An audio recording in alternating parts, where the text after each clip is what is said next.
In the beginning, he mapped out his grand estate, the heavens and the earth. Yet his land lay dark and empty, a silent, waiting canvas.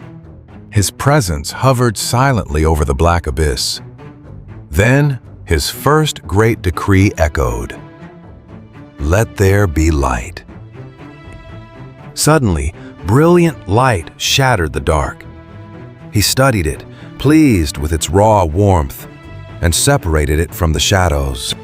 He named the light day and the dark night. Evening fell, morning broke. The first chapter of his dynasty was written. Next, he needed a vault to divide the wild oceans. So the father carved a massive canopy to split the waters. This great expanse separated the seas below from the clouds above. He stepped back, watching it take shape, and named it Sky. Night fell and rose, marking the second day. Then he laid a new boundary. Gather the waters under heaven into one place. Let dry ground rise, he thought, and it was so. He named the firm foundation land, establishing his territory.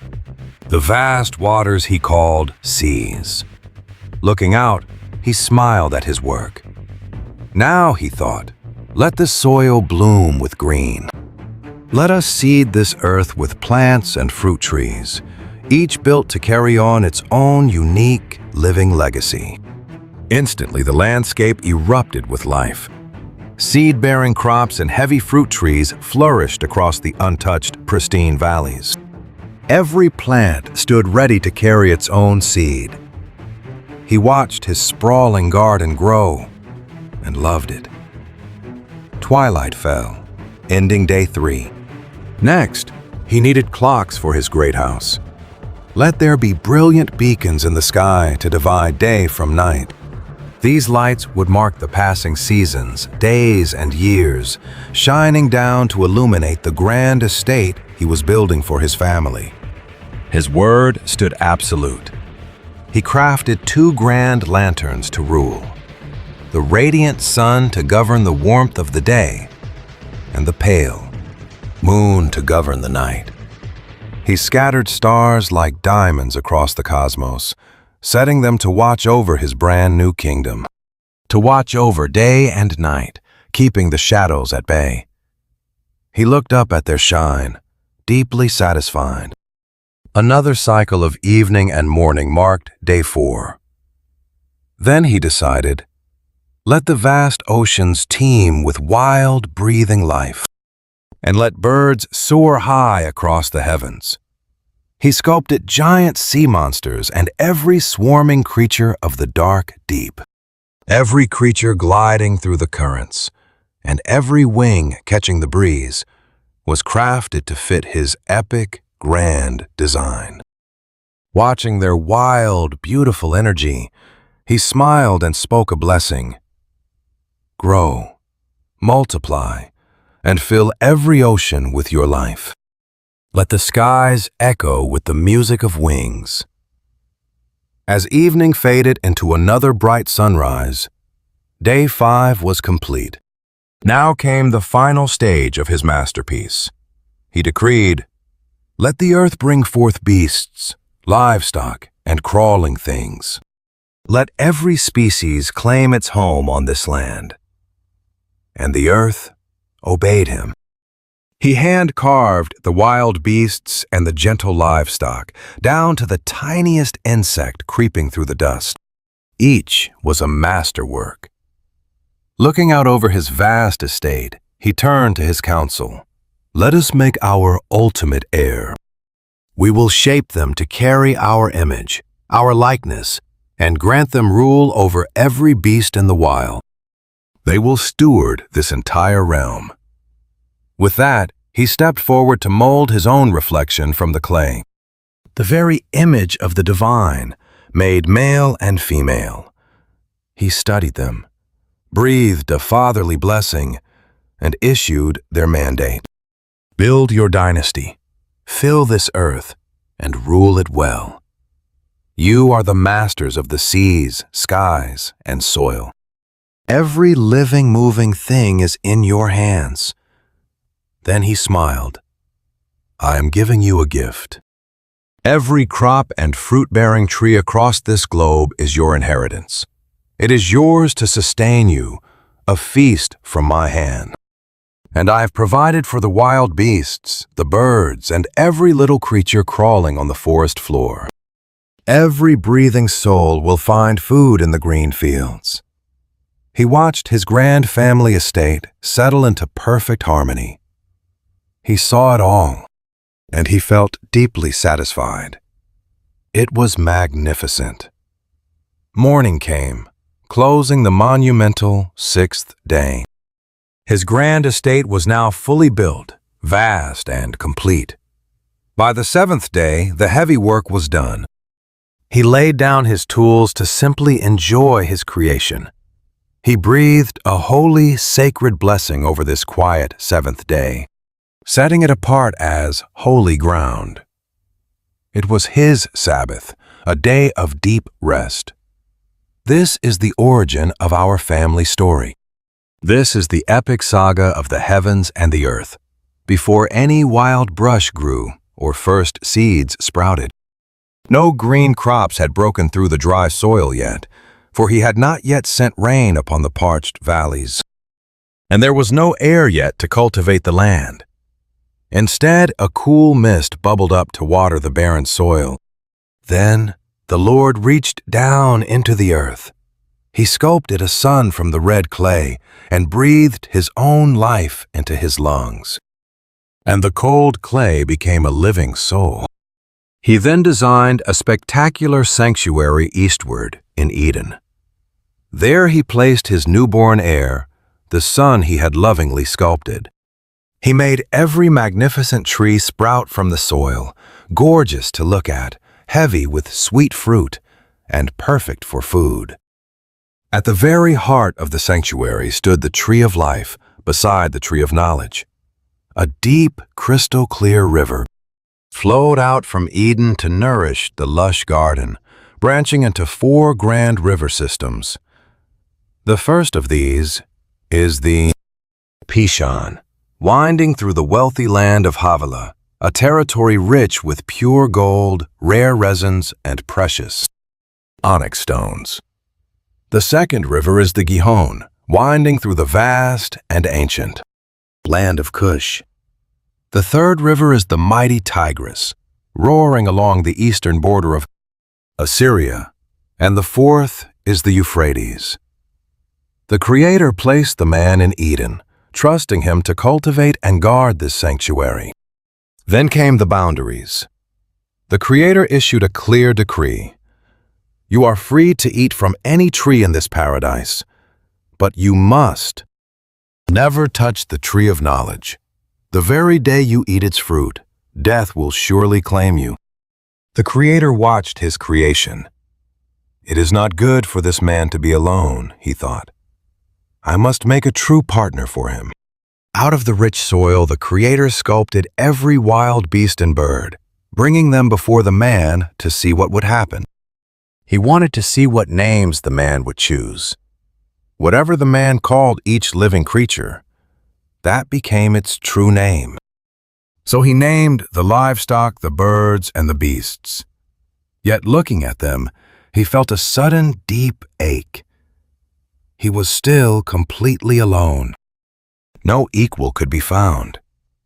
So the Creator sent a heavy, dreamless sleep over the man, and as he drifted away, he gently took one of the man's ribs, sealing the wound with flesh. From that rib, the Creator built a woman. He led her to the man, whose eyes opened in sheer wonder. At last he breathed, "This is bone of my bone, flesh of my flesh." She will be called woman, because she was taken straight out of man. This is why a man leaves his father and mother to bond with his wife, and they become one flesh, one soul. They stood there together, completely naked and totally unashamed. But a shadow was watching. The serpent was far more cunning than any beast the Creator had made. He slithered close to the woman, whispering, "Did God really tell you not to eat from any garden tree?" "We can eat the fruit of these trees," she answered, trying to protect her sanctuary. But God was strict about just one. "We must not eat from the tree in the middle of the garden, or even touch it, or we will die." "You will not die," the serpent hissed mockingly. "God knows that the second you eat it, your eyes will open, and you will be like gods, knowing both good and evil."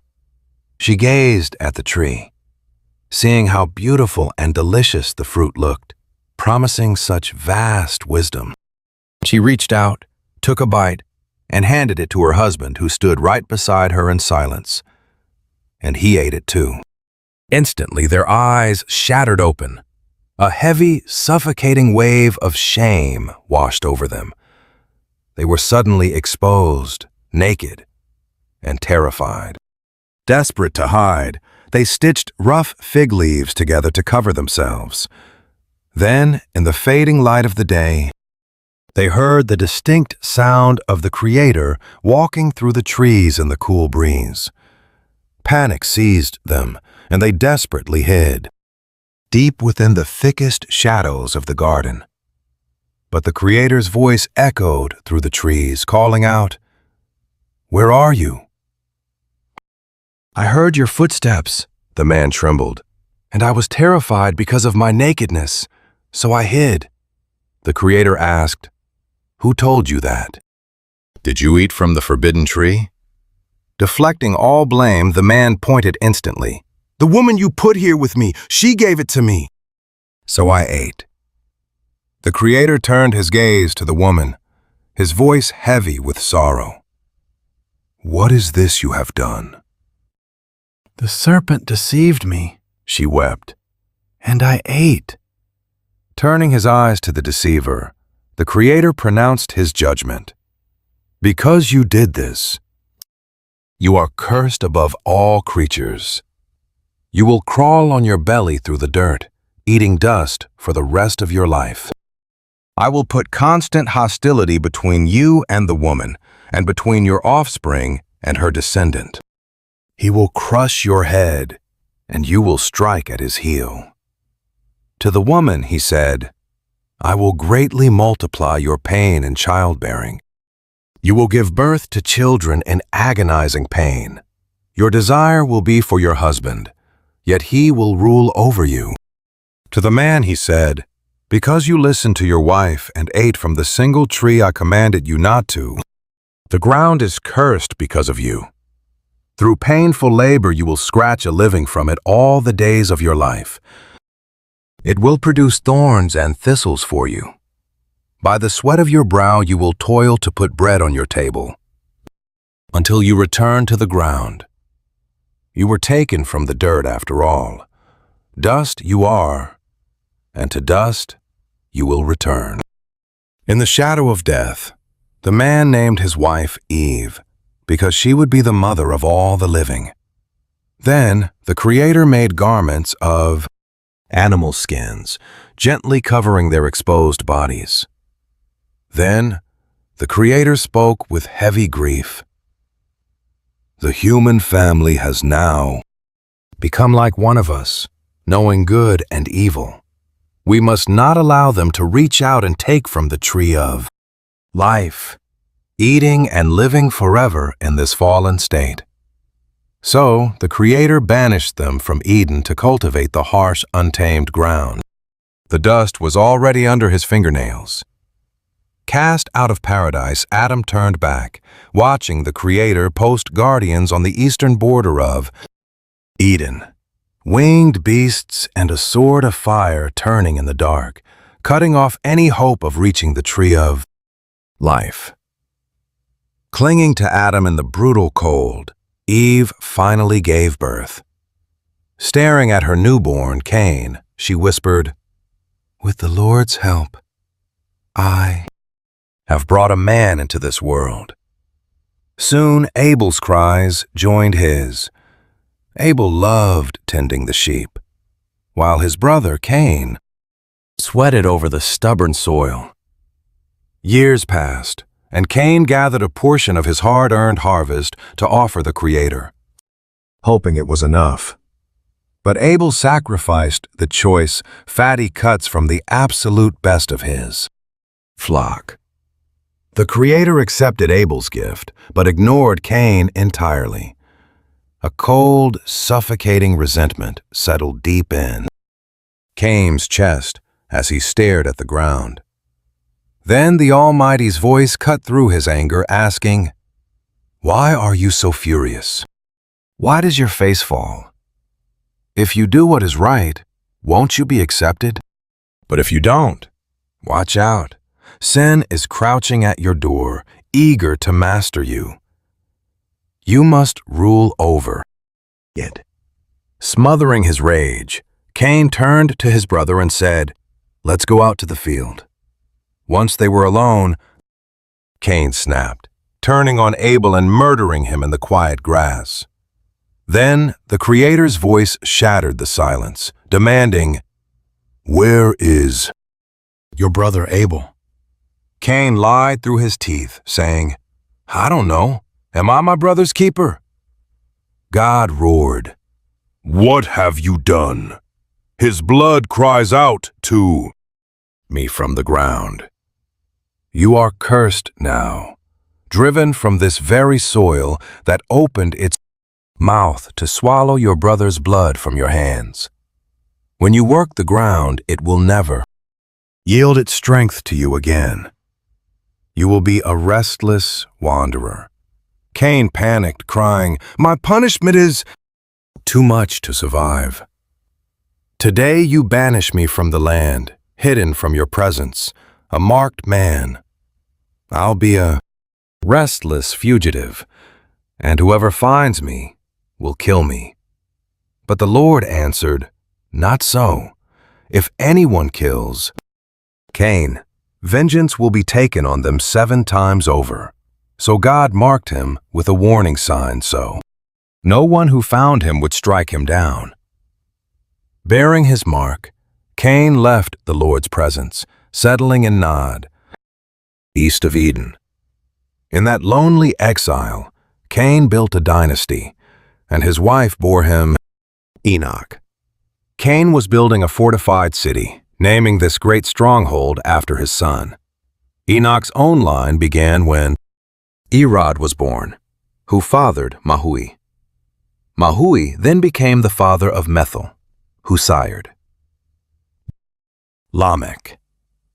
Lamech broke tradition, taking 2 wives, Ada and Zillah. Soon Ada gave birth to Jabal, who became the father of those who live in tents and raise livestock. His brother Jubal took a different path, mastering the harp and flute, teaching music to the clan. Meanwhile, Zillah bore Tubal-Cain, who forged tools out of bronze and iron. His sister was Naamah. One night, Lamech confronted his wives, Ada and Zillah, boasting, "Listen to me. I killed a man for wounding me, a boy for bruising me. If Cain is avenged 7 times, Lamech will be 77 times. Elsewhere, Adam held his wife and she bore another son. She named him Seth, whispering, "The Lord has given me a child to replace Abel, whom Cain killed." Later, Seth also had a son, naming him Enosh. That was when people began calling on the name of the Lord. Here is the written record of Adam's line. When God created mankind, he made them in the likeness of God, creating them male and female.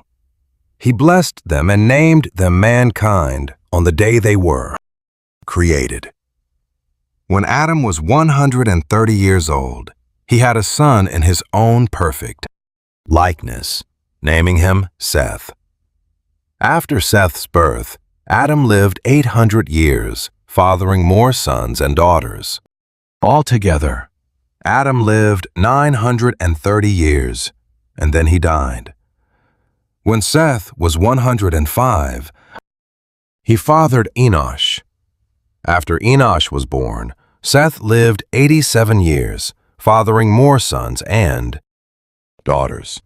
Seth lived a total of 912 years, then died.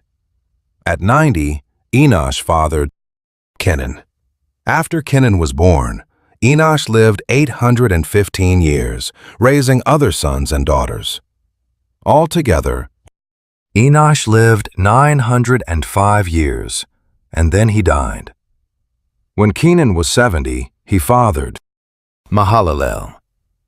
After Mahalalel was born, Kenan lived 840 years, raising other sons and daughters.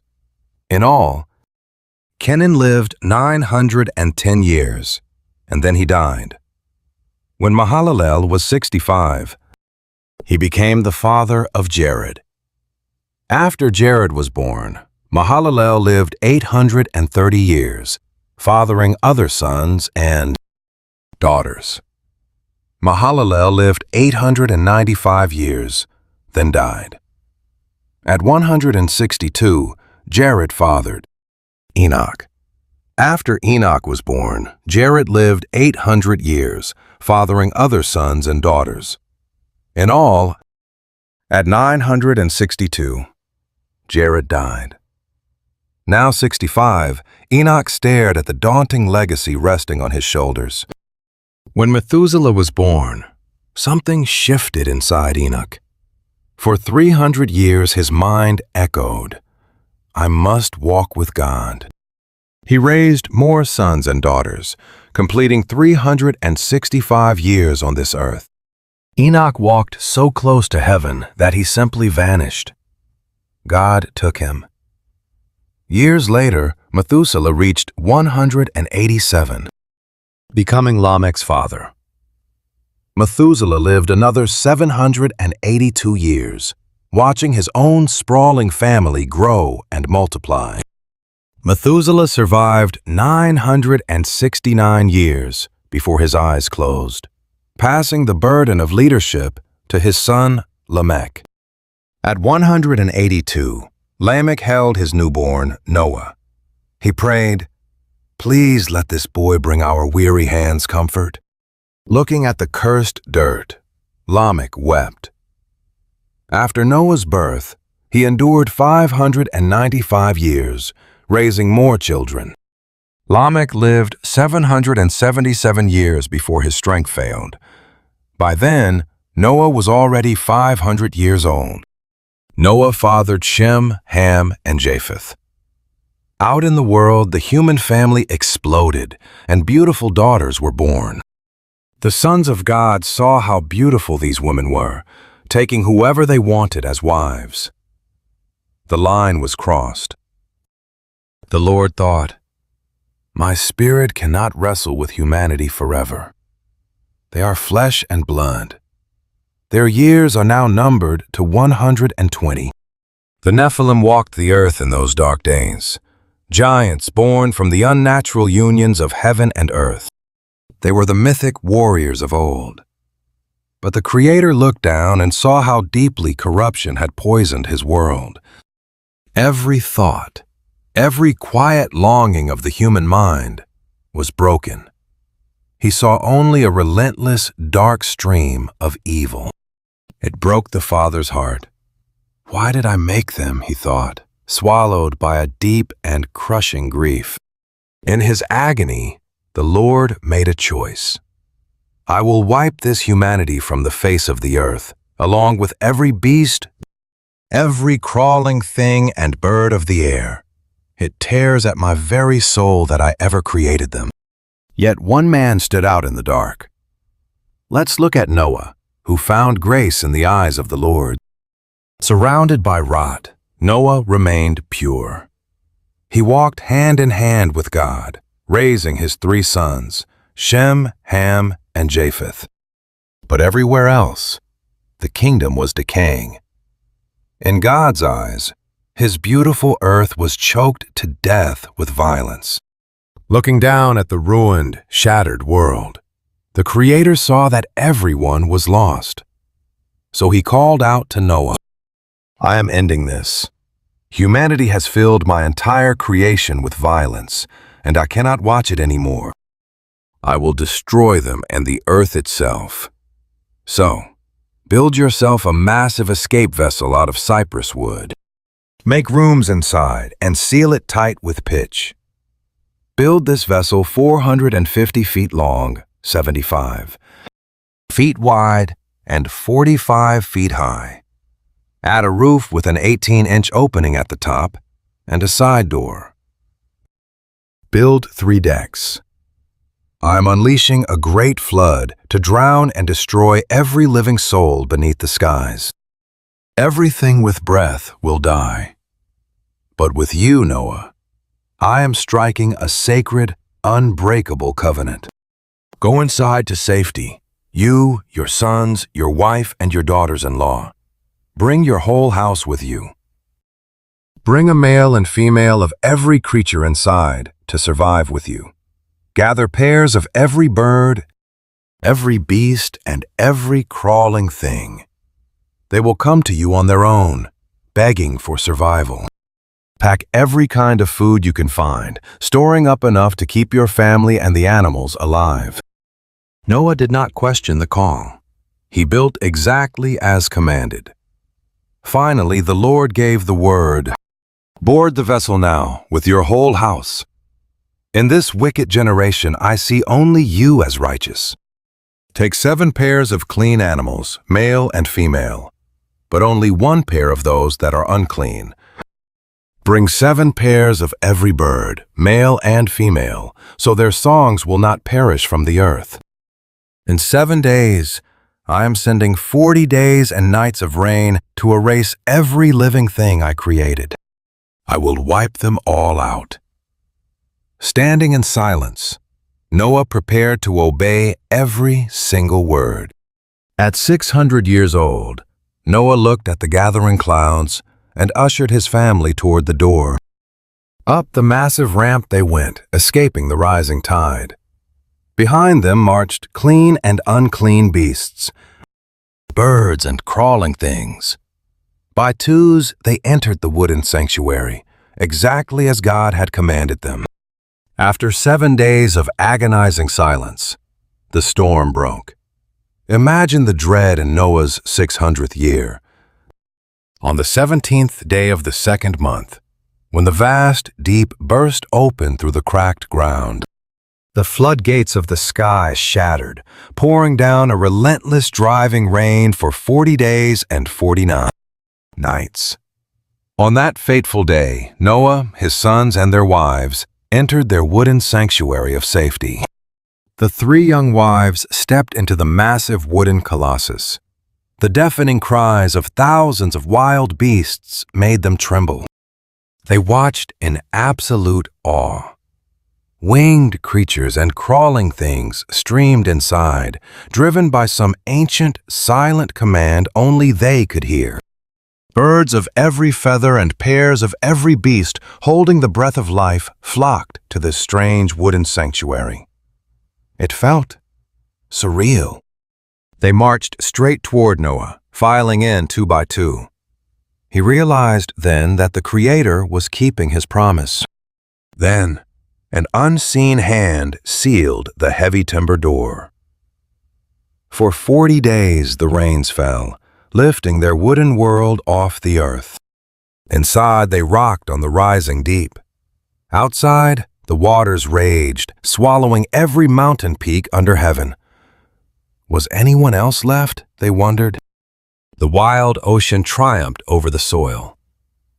Noah stared at the walls, knowing the dark waves were swallowing his entire past life. The deluge rose more than 20 feet above the highest peaks, leaving nothing but a watery grave for everything they had known. Every bird, beast, and wild animal perished. Human civilization was swept away in a single, terrifying instant. Every single breathing thing on dry land drew its final, desperate breath. Life was wiped clean from the earth. Humanity, beasts, and crawling things were dragged down into the silent, watery void. Even the birds vanished. Only Noah survived, huddled inside with his family and the cargo of hope they were tasked to guard. For 150 days, they drifted. Has God forgotten us? Noah worried. But the Creator remembered his covenant. Cooped up inside, they felt a strange, dry wind sweep across the planet. The raging waters were finally backing down. The rain stopped. The heavy clouds parted. They could hear the steady, quiet rush of the flood starting to drain away. After 150 days, the ark suddenly shuddered. On the 17th day of the 7th month, the vessel stopped. They were resting on the mountains of Ararat. Slowly, the water kept dropping until the 10th month finally arrived. Dry mountain peaks emerged. After 40 days of waiting, Noah finally slid open the small wooden window. He released a black raven. He watched it fly back and forth over the empty, quiet water, searching for solid ground. Next, he let a gentle dove slip from his hands, hoping she would find some trace of dry soil. But the weary bird found no place to land. An endless, silent ocean still blanketed the entire globe. She fluttered back. Noah reached out, gently pulling the shivering little bird back into the warm, safe cabin. He waited 7 agonizing days before releasing her again, watching her tiny shape vanish into the blue. That evening she returned with a fresh olive leaf. Noah's heart raced. The earth is finally coming back to life, he thought. He waited another week before releasing her a third time. She never returned. Hope had finally found a home on earth. In his 601st year, Noah pried away the heavy roof timbers and squinted out at a new world. The soil looked firm. By the 27th day of the 2nd month, the ground was dry and solid underfoot. The voice of the Creator finally broke the long silence, telling him to lead his wife, sons, and daughters-in-law outside. God told them to release every beast, bird, and crawling thing so they could rebuild life on this empty planet. They were to multiply and reclaim the soil. Overwhelmed with gratitude, Noah stepped into the warm sunlight with his family. His sons and their wives followed him out. Behind them came a thundering parade of beasts, crawling things, and birds. Every living creature poured out, family by family. Standing on the raw, clean earth, Noah built an altar to worship. He selected clean animals and offered sacrifices. The Lord received the smoke of their raw devotion rising to the heavens. The Creator smelled the sweet offering and resolved in his heart never to curse the ground again because of humanity. Even though human hearts are flawed from youth, he promised never to wipe out all living things with another flood. As long as the earth remains, planting and harvesting, cold and heat, summer and winter, day and night will never fail. Then God blessed Noah and his sons. "Grow, multiply, and fill this new earth," he told them, holding dominion over the beasts. A deep fear of mankind would now govern every wild animal and bird of the open sky. The world had changed. From crawling insects to the fish of the sea, everything was delivered into their hands, given to them for food. Just as he had given them green plants, he now gave them everything, but with one terrifying, solemn boundary. They must never eat meat with its lifeblood still in it. For their own human blood, God would demand justice. Every beast and every person would answer to the Almighty for taking the sacred life of another human being. Whoever sheds human blood must forfeit their own life, because humanity was made in the very image of God. Go now, multiply, and thrive on this clean world. Then the Creator spoke directly to Noah and his boys.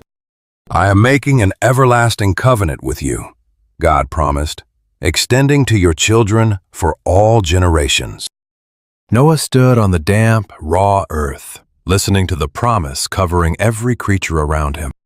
From the beasts that survived the storm to every creature on earth, a sacred pact was forged with us. "Never again," the voice echoed. "The waters would never rise again to swallow the land and destroy our home." There was a sign for this eternal promise, a bond stretching between the Creator, ourselves, and every living thing. A bridge of light would arch across the clouds, a lasting sign of the treaty between heaven and earth. Whenever dark clouds gathered and the colorful bow appeared in the sky, we would know we were safe. God would look at that ark and remember the promise. The terrifying waters would never again rise to wipe us out. He will see it and remember, Noah realized. An everlasting treaty written in light, guarding every beating heart below. It was the ultimate guarantee, a visual seal of peace binding the Creator to everything that breathes below. This was the grand treaty, sealed forever between heaven and earth. Noah's sons stepped out into the raw new world, Shem, Ham, and Japheth. Ham already had a restless son named Canaan. These three brothers would carry the weight of humanity, their descendants eventually spreading across every corner of the globe. Noah turned to the soil, planting a vineyard. He drank, seeking comfort, but the wine left him vulnerable. Ham stepped inside and saw his father exposed. Instead of covering him, he ran to whisper to his brothers. Shem and Japheth refused to mock him. They grabbed a heavy cloak, laying it across their shoulders. Walking backward, they covered him, refusing to look. "We cannot let him be shamed," they thought. When Noah woke and realized his own son's betrayal, his grief turned to cold anger. Noah spat a curse upon Ham's boy. Canaan will serve his brothers as the lowest of servants. He blessed Shem's God and prayed for Japheth's legacy to expand, leaving Ham's descendants to serve in the shadows. Noah lived another 350 years, watching this fractured family tree begin to grow. At 950 years old, the old patriarch died. The epic of his sons had begun. Japheth's line multiplied first, with Gomer, Magog, Madai, Javan, Tubal, Meshech, and Tiras building their own clans. From Gomer came Ashkenaz, Riphath, and Togarmah. Javan's descendants, like the Kittim, began settling the distant coastlands. These maritime clans spread far and wide, developing their own cultures, boundaries, and distinct spoken languages. Meanwhile, Ham's line produced Cush, Mizraim, Put, and Canaan. From Cush came Seba, Havilah, Sabta, and Sabteka. Then came Nimrod, a fierce descendant of Ham who grew to become the world's very first mighty conqueror. He was a legendary hunter before the Creator. A man like Nimrod, they still whisper today. He carved out his empire, starting in Babylon, Akkad, and Calneh, before marching north to conquer Assyria. There he built the great city of Nineveh. Meanwhile, Mitzrayim's line grew, fathering the ancient peoples of the region. From Mizraim came the Ludim, Anamim, and Pathrusim, the ancestors of the fierce and powerful Philistines. Canaan's line grew too, fathering Sidon, the Hittites, Jebusites, Amorites, and the rest of the desert clans. These Canaanite clans multiplied rapidly, pushing their borders outward in every direction. Their territory stretched from Sidon all the way to Gaza, reaching toward the doomed valleys of Sodom and Gomorrah. These were Ham's descendants, defined by their languages and lands. But Shem's line was also growing. Shem, the revered ancestor of the Eberites, fathered Elam, Ashur, Arphaxad, Lud, and all the emerging Aramaean tribes. Arphaxad fathered Shelah, who in turn fathered Eber. From Eber's house, two very different sons were born. One was named Peleg, because during his lifetime the whole earth fractured. His brother Joktan took a different path. Joktan fathered Almadad, Shalef, Hazarmaveth, Jerah, and a vast network of desert chieftains. His clan claimed the lands extending from Mesha all the way into the rugged eastern hill country. These were Shem's descendants, grouped by their families, languages, and the kingdoms they established. From these three brothers, the broken fragments of humanity began to colonize and conquer the wild earth. For a time, the entire human family still spoke a single, shared language. Traveling east, they found a vast plain in Shinar. This is where we settle, they decided. They told each other, "Let us bake bricks of clay and harden them in the fire. Let us build an empire and a tower that reaches the heavens, so we are never forgotten." We had to build. We needed a legacy, a name to call our own, just to survive this wild, empty earth. But the Creator looked down, watching this massive tower of human pride. He saw them united, speaking with one dangerous voice. If they can do this together, he thought, nothing they dream up will be out of reach. We must go down. We must confuse their language, leaving them in utter chaos. With that, he fractured their unity, scattering them. So they abandoned the half-built city, leaving the towers to rot. They called it Babel, a monument to human misunderstanding. The very place where their one language shattered, scattering the human family to the far corners of the earth. This was Shem's legacy. 2 years after the Great Flood, at 100 years old, he finally held his newborn son. Arphaxad was born, and Shem spent 500 more years watching the world rebuild, fathering a new generation. When Arphaxad reached 35, his own son Shelah was born. The ancient family tree was growing deeper. Arphaxad lived 403 more years. Then Shelah, at 30, held his own newborn son, Eber. Shelah lived 403 years after that. At 34, Eber looked down at his newborn Peleg. Peleg's birth marked a new era. Eber would live 430 more years, watching his household expand. At 30, Peleg fathered Reu, then walked the earth for another 209 years. Reu was 32 when Serug was born, adding another vital link to the chain stretching across the centuries. Reu lived 207 more years. Serug, at 30, welcomed his own son, Nahor, into the lineage.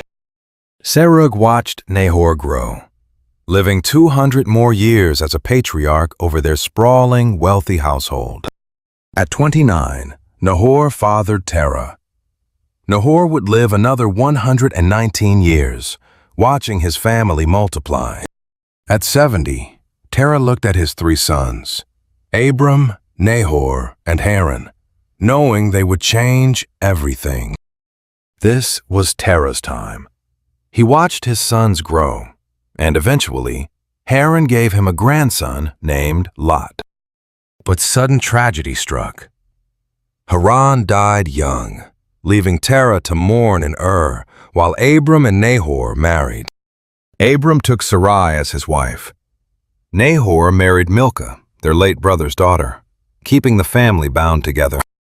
But there was a quiet ache in Abram's home.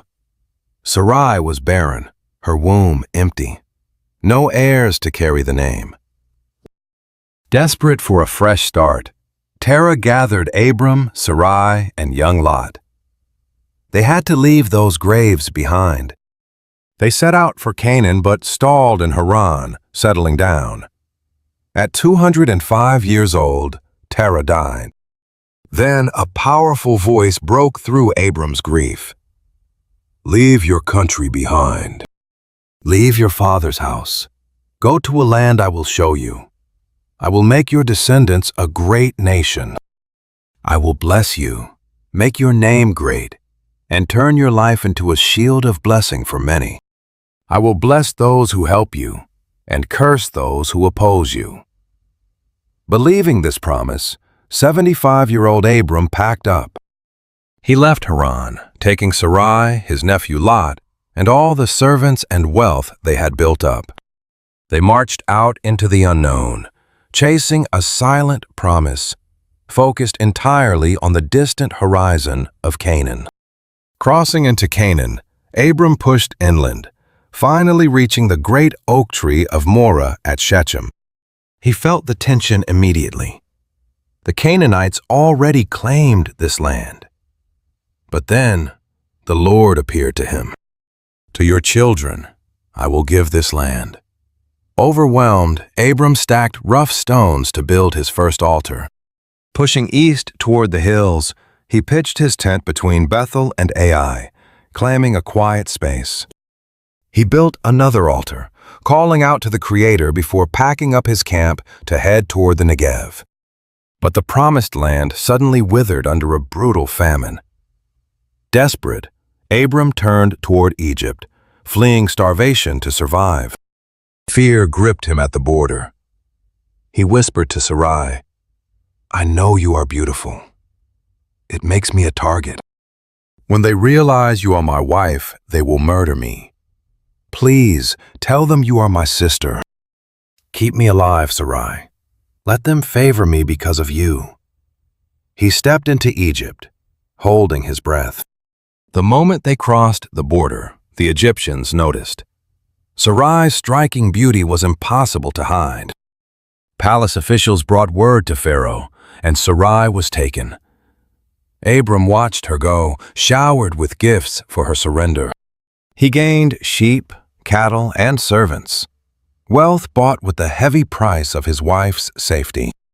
But the Almighty struck Pharaoh's palace with sudden, silent plagues to protect Sarai. Pharaoh quickly realized the cause. He dragged Abram in, demanding, "What have you done? Why did you hide the truth that she is your wife? You called her your sister, letting me take her. Here she is. Take your wife and get out." Pharaoh's guards marched them to the border. Abram kept his eyes down. We survived, he thought, and that is all that matters. They trekked north from Egypt into the parched Negev. Sarai and Lot walked beside him as their heavy caravan kicked up dust. Egyptian gold weighed down his packs, but his chest felt hollow. He moved camp by camp, desperate to find his way back to Bethel. Finally, he reached the ridge between Bethel and Ai. Staring at the weathered stones of his old altar, he desperately needed to pray. He called out to God, but peace was hard to find. Lot's endless herds and crowded tents were already choking the valley. The dry earth suffocated under their massive wealth. Not enough water or grass. We cannot keep living like this, Abram realized. Shouted threats echoed between their shepherds. Even worse, hostile Canaanites watched them from the ridges, just waiting for them to fracture. Abram saw their weakness. He pulled his nephew close, his voice low. We cannot let this poison ruin us. There should be no fighting between our men. We are blood. Look out at the horizon. There is enough room for both of us. We must separate. If you go to the left, I will take the right. If you choose the right, I will head left. Lot scanned the hills, his eyes locking onto the Jordan Valley. It was green, lush, and shimmering like the garden of God. It looked as rich as the Nile Delta. Before judgment found Sodom, it was paradise. I want that easy life, Lot thought. Lot claimed the fertile eastern plains and marched his caravan away. Abram watched him go, feeling the painful crack in their family. Abram stayed in the rugged hills of Canaan.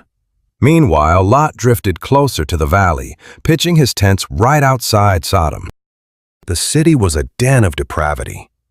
But in his quiet, lonely camp, God spoke to the grieving uncle. "Look up, Abram. Look as far as you can see, north, south, east, and west.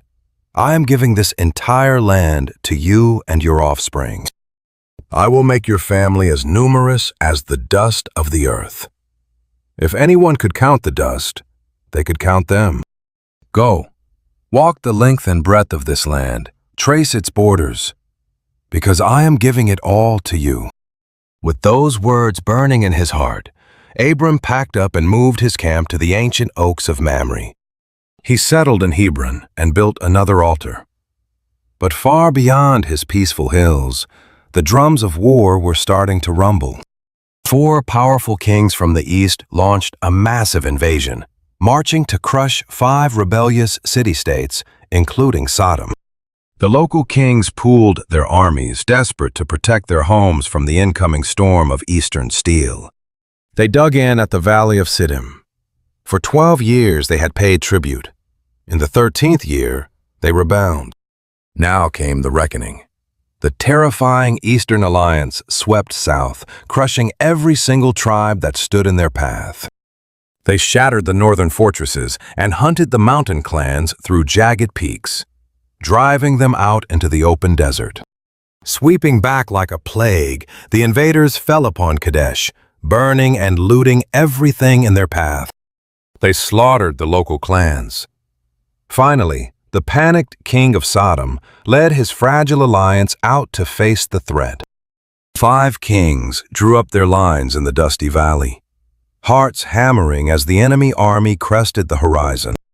They stood against the unstoppable Eastern coalition, led by the brutal king of Elam and 3 other veteran warlords. 4 kings against 5. But the battlefield itself was a trap, scarred with gaping pits of sticky black tar. When the lines shattered, total panic took over. Men fell screaming into the tar pits, while others fled blindly into the hills.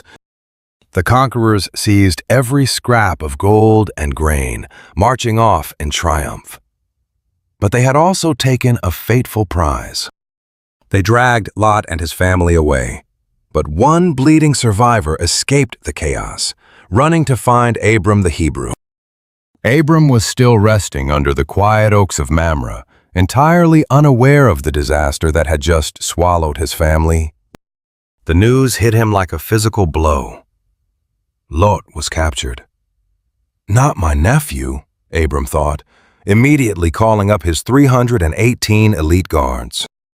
They rode hard, tracking the enemy army north.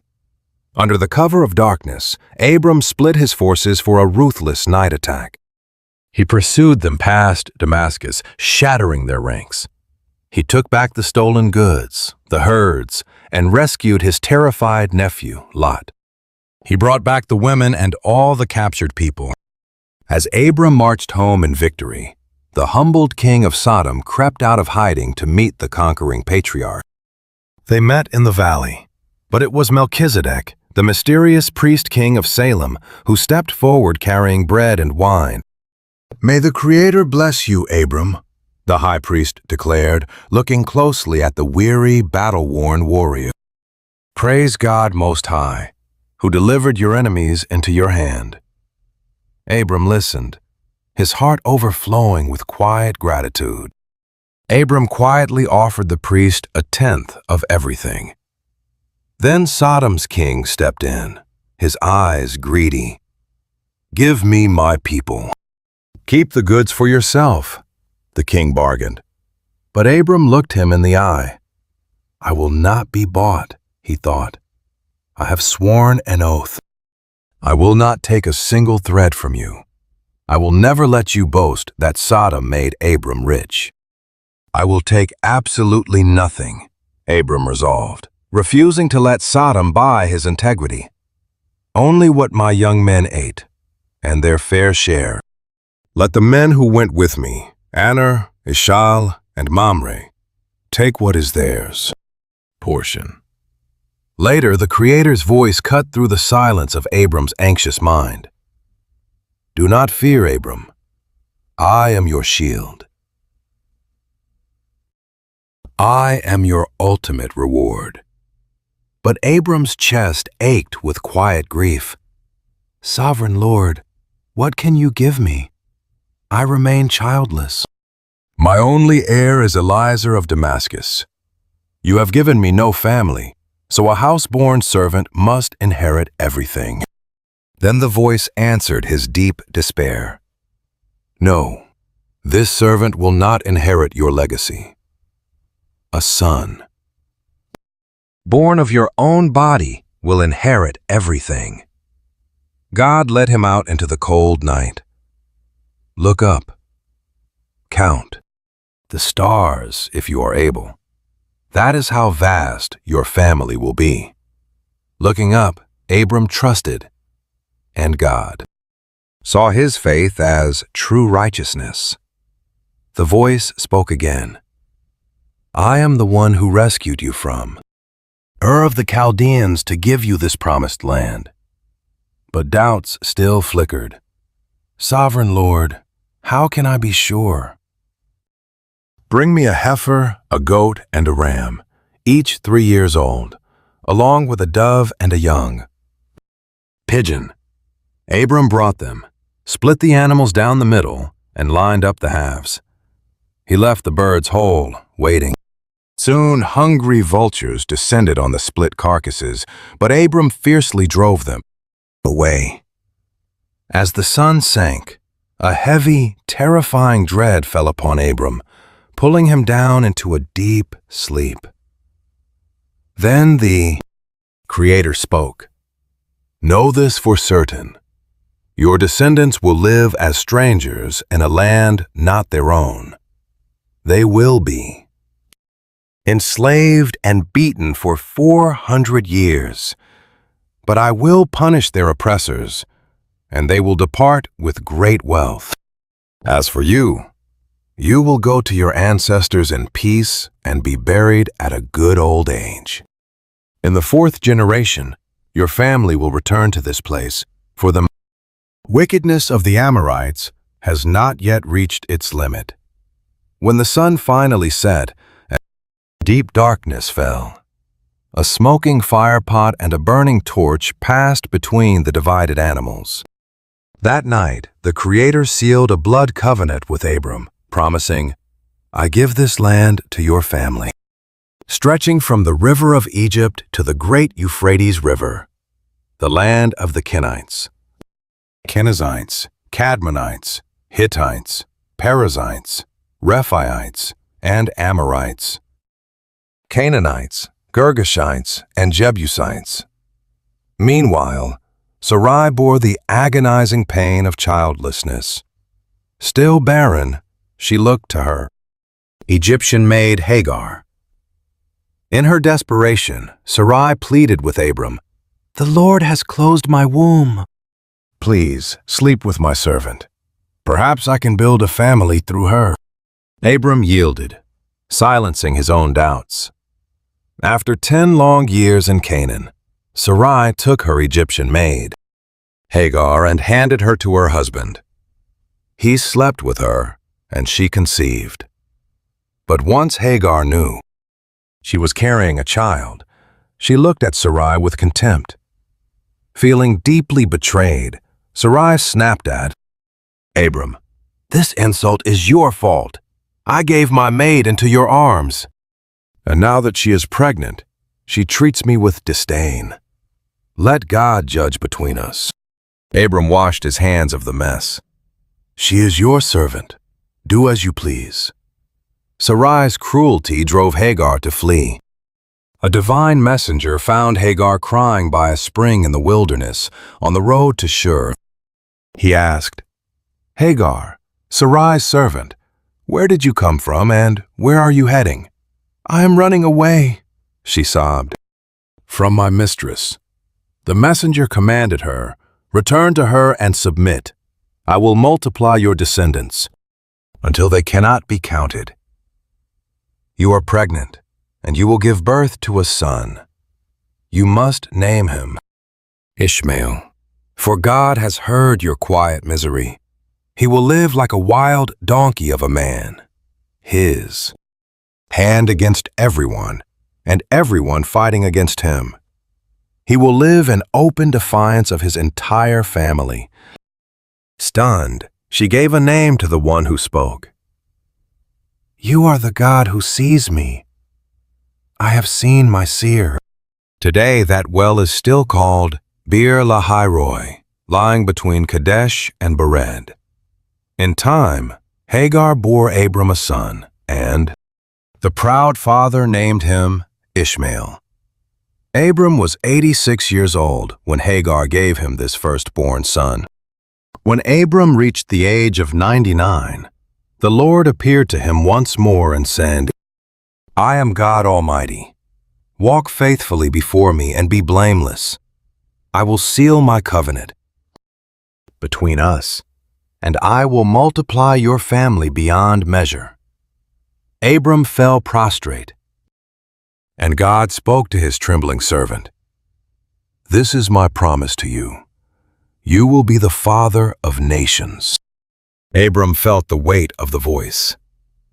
"No longer Abram. Your name is now Abraham, father of nations. I will make your lineage explode with life.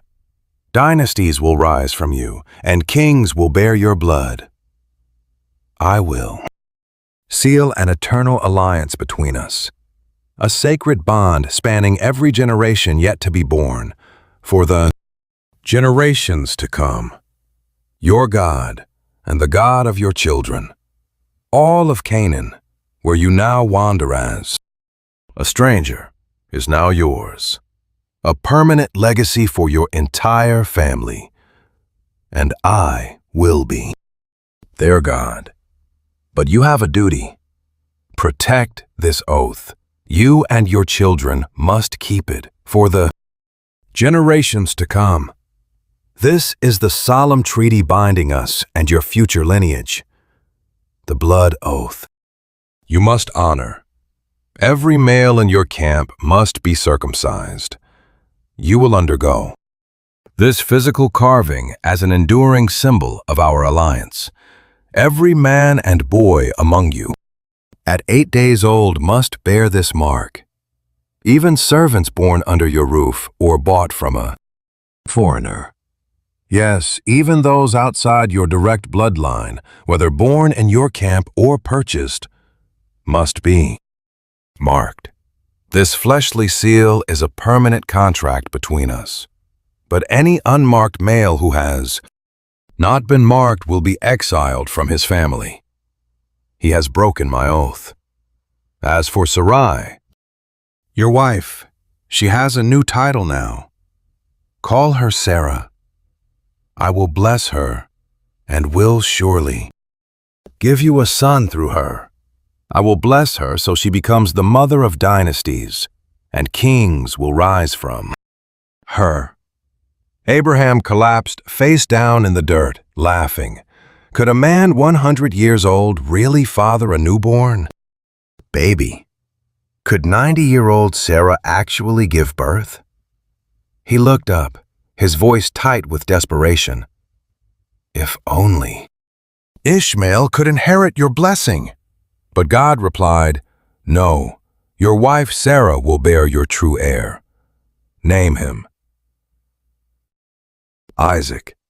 I will anchor my covenant with him and his line forever. But regarding Ishmael, I have heard your desperate plea. I will bless him, make his family grow, and multiply his descendants. He will father 12 great rulers, and I will build him a massive nation. But my sacred covenant is reserved for Isaac, whom Sarah will bring into the world this time next year." With that, God vanished. Abraham did not hesitate. That same day he gathered young Ishmael and his entire household, or bought with silver, marking every male in the camp. He obeyed instantly. Abraham was 99 years old during his own painful marking, while young Ishmael was 13. On that single day, father and son endured the blade together. Every single male in the household, whether born there or purchased from foreigners, shared his scar. Sometime later, Abraham was resting near the great oaks of Mamre while he sat by his tent door in the sweltering midday heat. Shielding his eyes, he spotted 3 travelers standing nearby. Heart racing, he scrambled outside to greet them, bowing his face into the dry dirt. He pleaded, "My lords, if I have earned your grace, please do not bypass my home. Let me bring cool water so you can wash your feet and rest under the shade. I will prepare food to restore your strength before you journey onward. Now that you have visited me." They nodded. "Do as you say." Abraham sprinted back inside, shouting to Sarah, "Quick, get 3 measures of fine flour, knead it, and bake bread." Then he sprinted to the herd to choose a tender calf, handing it to a servant to dress. He gathered curds, fresh milk, and the tender roasted meat, serving them himself. As they ate, he watched quietly from the shade. One of them asked, "Where is your wife?" "Sarah, inside the tent," Abraham replied. The speaker declared, "I will surely return next spring, and Sarah will hold a newborn son." Standing behind the curtain, Sarah held her breath, eavesdropping. She and Abraham were withered and ancient. Her body was long past the season of youth. She laughed silently, thinking, "Worn out as I am, and with my husband so frail, will I really find such joy?" Outside, the Lord challenged Abraham. Why did Sarah laugh and doubt? Could a woman of her age give birth? Is anything too hard for the Lord? I will return next spring, and Sarah will hold her son. Terror seized her heart, and she lied from the shadows. "I did not laugh." But the guest corrected her. "No, you laughed." When the men got up, facing Sodom, Abraham walked beside them to see them off. Walking along, the Lord quietly pondered, "Should I keep my plans hidden from Abraham? He is destined to build a massive dynasty. Every family on earth will find blessing through his lineage. I chose Abraham so he would lead his children and his entire legacy to walk in my ways, doing what is right and just, so I can fulfill every promise." But now a bitter cry of agony rises from Sodom and Gomorrah. Their sin is unbearable. I must go down to see if their depravity matches the terrible screams that have reached my ears. If not, I will know. The messengers departed for Sodom, but Abraham remained, standing still before the presence of the Lord. He stepped forward, his throat tightening. Would the Creator really destroy the innocent along with the guilty? What if there are 50 righteous souls left in that city? Will you destroy it or spare them all? For the sake of 50 innocent lives? Surely you would not slaughter the righteous with the wicked, treating them both the same. That is not your character. Won't the judge of all the earth do what is right and just? The Lord answered, "If I find 50 righteous people in Sodom, I will spare the whole city for them." I am nothing but dust and ashes, Abraham thought, yet he pressed on. What if there are 5 fewer? Will you destroy the city because of 5? The Lord replied, If I find 45, I will not destroy it. What if only 40 are found? For the sake of 40, he promised. Abraham begged, "Please do not be angry. Let me speak. What if only 30 are there?" The Lord answered, "I will not destroy it if I find 30. Abraham pressed on, terrified yet desperate. "What if only 20 are there?" "For 20, the Lord answered, "I will spare them. Please do not be angry. Let me speak just once more. What if only 10 are found? For 10, I will not destroy it." With that, the Lord departed. Abraham stood alone in the fading light, his heart heavy, before slowly heading back to his tent. By dusk, the two messengers arrived. Lot sat at the gate, watching. The moment he saw them, a cold dread gripped his chest. He scrambled to his feet, bowing low. "Please, my lords, come to your servant's house. You must not stay in the streets tonight. Wash your feet, find rest, and spend the night under my roof. Then you can rise early and continue your journey tomorrow." "No," they replied. "We will sleep in the town square." But Lot pleaded, desperate to protect them, until they finally relented and entered. He quickly baked bread and fed them. But before they could even lie down, a low, menacing rumble of voices echoed outside his stone walls. Every man in Sodom, from young boys to old elders, surrounded the house, shouting for him in the dark. "Where are the men who came to you tonight? Bring them out so we can have our way with them." Lot stepped outside, trembling. He pulled the door shut behind him, facing the hostile crowd. "My friends, please, do not do this evil thing. I have 2 daughters who have never known a man. Let me bring them out instead. But do not touch these men. They are under my protection. They are guests under the shelter of my roof." The mob sneered, "Get out of our way! This outsider came to live among us, and now he dares to judge us? We will treat you worse than them." They surged forward, violently crushing Lot against the wood. They reached out to smash the door, but the guests suddenly threw it open, dragged Lot back to safety, and bolted it shut. Instantly, they struck the mob outside with a blinding light, leaving them groping helplessly in the dark, unable to even find the door handle. The messengers turned to Lot, their voices urgent. "Do you have anyone else here? Sons-in-law, sons, daughters? Anyone in this city who belongs to your family? Gather them now and get out. We are about to destroy this place." The cries of agony from this place have reached the Lord, and he has sent us to wipe it out. Lot ran frantically into the night to warn the men betrothed to his daughters. "Hurry, get out of here right now! The Lord is going to obliterate this city." But they just laughed, thinking it was a joke. Soon, the sky began to pale. At dawn, the messengers practically dragged him, urging, "Hurry, take your wife and daughters, or you will perish when this city is judged." But Lot froze. Seeing him hesitate, the angels grabbed his hand and the hands of his wife and daughters, pulling them physically out of the city. The Lord was showing them mercy, dragging them back from the edge of absolute ruin. Once they were clear of the gates, the angel yelled, "Run for your lives! Do not look back and do not stop!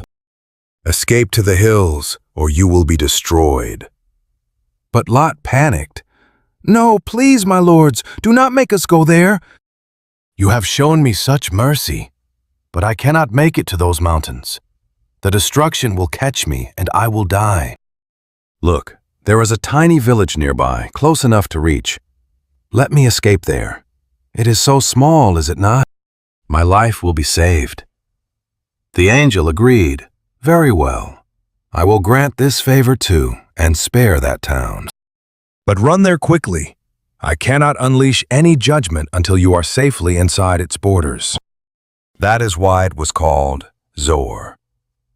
The moment Lot stumbled into the town, the morning sun rose over the land.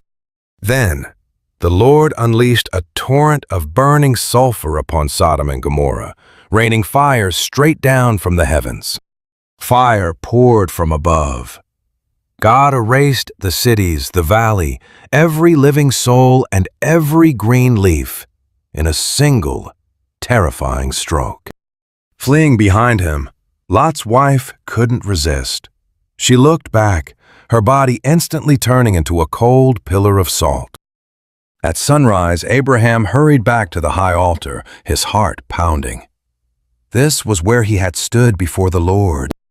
Looking down at Sodom and Gomorrah, his stomach sank.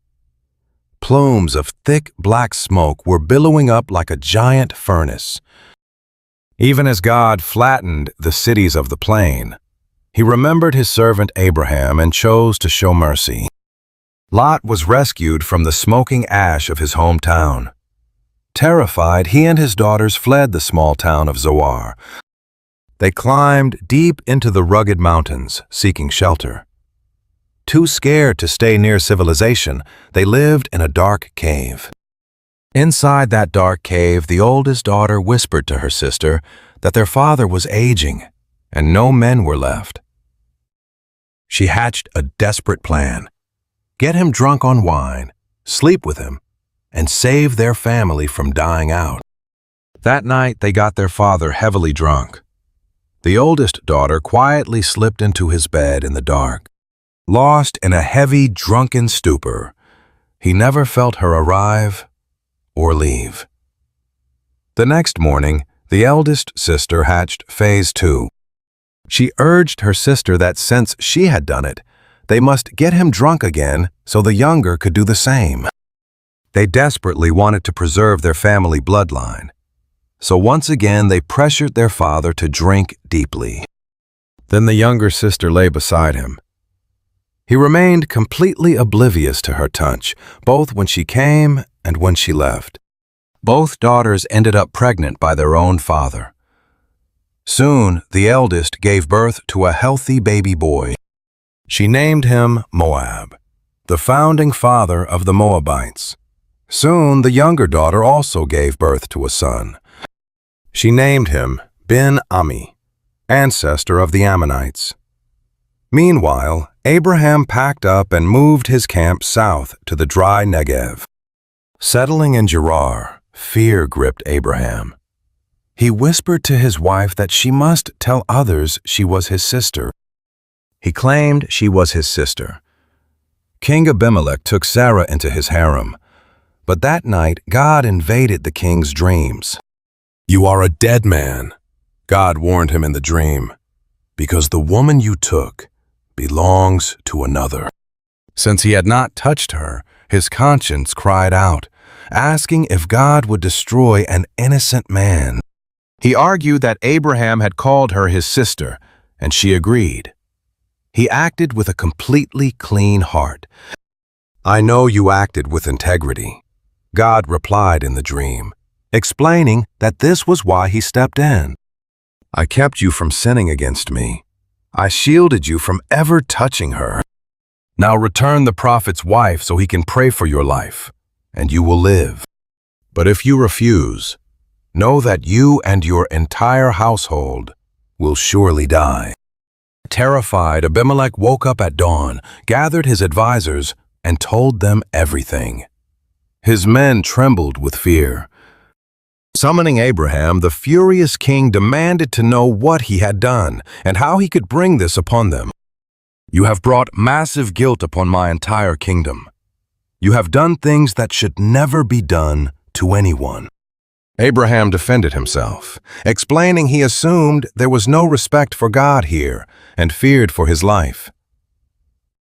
"I feared being murdered for my wife. Besides, she really is my half-sister through my father, and we married. When God called me to leave my ancestral home, I asked her to do me a favor. I asked her to prove her loyalty by telling everyone we met along our journey that I was her brother." Seeking to make amends, Abimelech showered Abraham with livestock, servants, and wealth, while immediately returning Sarah. "Settle wherever you want," the king offered. Then he turned to Sarah, wanting to clear her name. He announced he was giving her brother 1,000 silver pieces to publicly prove her complete innocence. With a sigh of relief, Abraham prayed, and God healed Abimelech, his wife, and all his female servants. Their wombs were opened again. The Lord had closed them all because of what happened with Sarah. Finally, the Lord remembered Sarah. He did exactly what he had promised, bringing her the miracle she had awaited. She became pregnant, bearing a son in Abraham's old age, right on time. The proud father named him Isaac. When the boy was 8 days old, Abraham circumcised him, keeping the sacred covenant he had promised to God. At 100 years old, Abraham held his son. Staring at her baby, Sarah's heart overflowed with pure wonder. God has brought me laughter, Sarah rejoiced, and everyone who hears this will laugh with me. Who would have ever told Abraham that I would nurse babies? Yet I delivered a son in his old age. The little boy grew strong. On the day he was weaned, Abraham threw a massive, joyful feast to celebrate. Sarah scanned the crowded feast. Her eyes narrowed on Hagar's boy, mocking. How dare he? She whirled on Abraham, her voice sharp. Banish that slave and her boy. He won't share my Isaac's inheritance. This demand cut Abraham to the bone. He loved Ishmael. He was his flesh and blood. Abraham lay awake, paralyzed by grief, until God spoke. Do not despair for the boy or the woman. Do as Sarah asks. It is through Isaac that your family's true future will be born. Do not fear. I will make your other son the father of a great nation as well. At dawn, Abraham packed some bread and a water skin. His hands wouldn't stop shaking. He hoisted the heavy water skin onto her shoulders and sent her out. Soon, she was lost, wandering the scorched Beersheba wasteland. When the last drop of water vanished, she placed her burning child under a dusty bush and collapsed, exhausted. She backed away, sobbing, I cannot watch my baby die. Her desperate cries echoed through the empty wasteland. But God heard the child whimpering. An angel's voice pierced the blazing heat, asking, What is wrong, Hagar? Do not fear. God has heard the boy's cries. Go, lift him up and hold him. I will make him a great nation. Suddenly her eyes opened. A spring of cool water shimmered before her. Trembling, she stumbled toward it. She filled the skin and brought her dying boy back from the edge. God watched over him as he grew. In the Paran desert, the boy grew into an archer, and Hagar found him an Egyptian wife. Meanwhile, Abimelech approached. With his commander Phicol at his side, Abimelech told Abraham, God is clearly blessing everything you do. So swear to me here, before God, that you will never betray me, my heirs, or my people. Show this land and my tribe the same kindness and loyalty that I have always shown to you. I swear it, Abraham replied. But then he demanded answers about a well Abimelech's men had violently seized. Abimelech shook his head. I had no idea. You never told me, and I only just heard of this today. Seeking peace, Abraham brought sheep and cattle to seal their alliance. But then he set 7 ewe lambs aside. Abimelech stared, completely confused. Why are you setting these 7 female lambs apart from the others? Accept these 7 lambs, Abraham insisted. Let this be our contract, proving that I dug this well.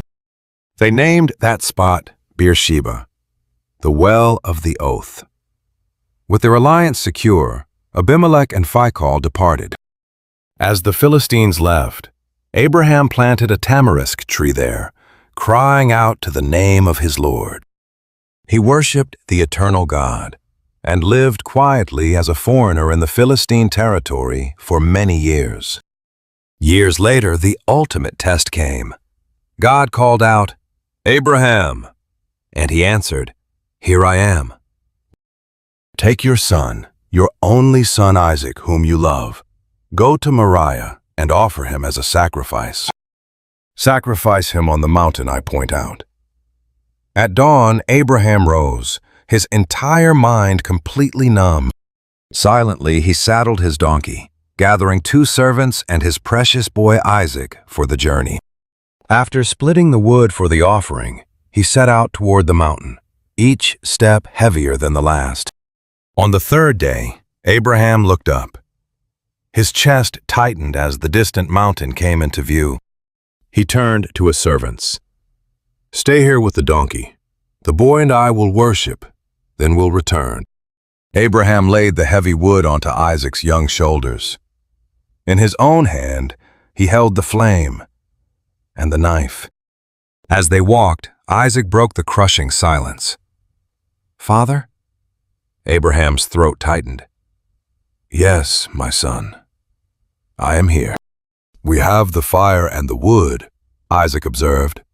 "But where is the lamb for the sacrifice?" "God will provide the lamb, my son," Abraham choked out.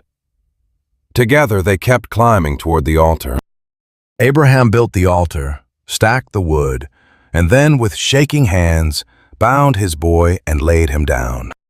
He slowly raised his arm, his fingers tightening around the cold metal blade. His own son. He had to. Suddenly, a voice shattered the silence from the heavens, screaming, "Abraham! Abraham!" He gasped, "I am here!" "Do not hurt him," the angel commanded. "Now I know you fear God, withholding nothing. You did not withhold your only son." Abraham blinked back tears, spotting a ram caught in the thorns. He rushed over, untangled the animal, and sacrificed it on the altar in place of his boy. Abraham named that sacred mountain, "The Lord will provide." Even today, people still cling to that promise. On the mountain of the Lord it will be provided. Then the angel called to him a second time. Then, a second time, the voice from heaven broke the silence. The Almighty swore an oath, all because Abraham had obeyed. Because he had not withheld Isaac, his beloved boy, endless blessings would fall. His legacy would outnumber the very stars. They would cover the shores like sand. His descendants would march forward, taking the gates of those who hated them. Through his chosen bloodline, every nation on earth would be blessed. All because Abraham listened to that voice. Walking back down the mountain, Abraham joined his servants. Together, they traveled back home to Beersheba to settle down. Years slipped by. News finally came from his distant homeland that his sister-in-law, Milcah, had borne his brother's sons. There was Uz, the firstborn, then Buz, Kemuel, the father of Aram, and Kesed, Hazo, Pildash, and Jidlaph, and Bethuel, the father of Rebekah. 8 sons in all, destined to carry on his brother's line. Even his brother's concubine, Rumah, bore 4 more. Then the darkness came. Sarah died at 127. She passed away in Hebron. Abraham fell to his knees, weeping, holding her cold hand. How could he go on? Forcing himself to stand, he left her side. Facing the local Hittites, he confessed he was just a wandering stranger. He pleaded with them for a small piece of land to bury his wife. Their reply was swift. To them, he was a mighty prince of God. Surely he could use the best tomb they had. No one would refuse him. Moved, Abraham stood and bowed deeply to the land's owners. He spoke to the leaders. If they genuinely wanted to help him lay his Sarah to rest, then they had to speak to Ephron, son of Zohar. He desperately needed the cave of Machpelah. It lay at the end of Ephron's field. Abraham was determined to pay the full price for ownership. Ephron the Hittite was sitting close by. He raised his voice, ensuring everyone at the gate heard him. He insisted Abraham accept both the field and the cave as a generous, free gift, offered openly before his clan. But Abraham bowed again, politely refusing any handouts. He addressed Ephron directly, his voice carrying to all. He must pay the absolute full value of this land. No debts, no obligations.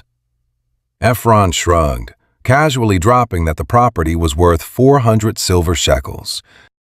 What was that between two wealthy men? Hearing the subtle cue, Abraham instantly agreed to his terms. He publicly weighed out the 400 shekels of silver, matching the current merchant standard. And so, the land at Machpelah, near Mamre, along with the field, the cave, and the trees, became Abraham's permanent property, a legal purchase witnessed by every citizen standing at the city gate.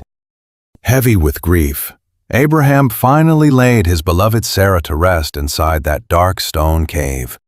There in Hebron, deep in Canaan, he secured their very first permanent family burial plot. The years had taken their toll. Abraham was very old now, yet divine favor filled his life. He called for his senior, most trusted servant, the man who ran his entire massive household. He required an ancient, sacred oath. The servant had to swear by the God of heaven and earth, never to let Isaac marry a local Canaanite woman. He must return to the old country for a bride, find a wife among his own kin. But the servant hesitated. What if she refuses to come back? Should he take the boy back to that distant land? Abraham was absolute. Never let Isaac go back there. The God of heaven had personally called him away from his father's house, making a promise. He swore this new land belonged to their family. Surely his angel would clear the path. That angel would lead him straight to the girl. If she refused to come, the oath was void. But Isaac must never set foot there. Relieved, the servant placed his hand beneath Abraham's thigh. He swore the solemn oath. With the treaty bound, the servant selected 10 of Abraham's finest camels. Packed with exquisite bridal treasures, he set off for Aram Naharaim, toward the city of Nahor. Exhausted from the journey, he made his camels kneel by the community well outside the city walls. Twilight was falling, the exact hour when local women came to draw water. He prayed silently. Please, Lord, give me success today. Show your loyalty to my master Abraham. Waiting by the spring, he watched as the city's young daughters began to approach. Give me a sign. Let the one who offers me a drink, then waters my camels, be the chosen bride. Please, Lord, let her say those exact words. Let her water my camels too. Let her be the bride for Isaac. Before his silent prayer even ended, she stepped into the light. Rebekah, carrying a heavy water jar on her shoulder. She carried the family's sacred bloodline, the daughter of Bethuel, granddaughter of Abraham's own brother, Nahor. She was stunning, breathtaking and pure, untouched by any man. He watched her glide down to the spring, lower her jar, and fill it. As she stepped back up, Eliezer rushed forward, his heart racing. Please, let me have a sip from your jar. Drink, my lord, she replied instantly. Rebekah slid the heavy jar into her hands, offering him a cool drink. Once his thirst was quenched, she looked at his dusty caravan. I will water your camels too, until they have drunk their fill. Without a moment's hesitation, she emptied her jar and ran back to the well, working tirelessly to serve the beasts. She hauled water for 10 thirsty camels. Standing in silence, he watched her. Is this it? Has God truly blessed my mission? Once the beasts were finally satisfied, Eliezer made his move. He reached into his pack and pulled out a heavy gold nose ring, a gleaming ring weighing half a shekel and 2 heavy gold bracelets weighing 10 shekels. He looked deeply into her eyes. Whose daughter are you? Tell me, is there room in your father's home for us tonight? I am Bethuel's daughter, granddaughter of Nahor and Milcah, she smiled. We have plenty of straw, feed, and a place for you. Eliezer fell to his knees in the dust, completely overwhelmed, worshiping God. Praise be to the Lord, the God of my master Abraham, who has kept his covenant and shown such incredible loyalty to my master. He led me straight to the door of my master's family. Heart pounding with excitement, Rebekah bolted home to tell her mother. She told them everything. Her brother Laban listened intently, then practically sprinted out toward the spring to find this wealthy stranger.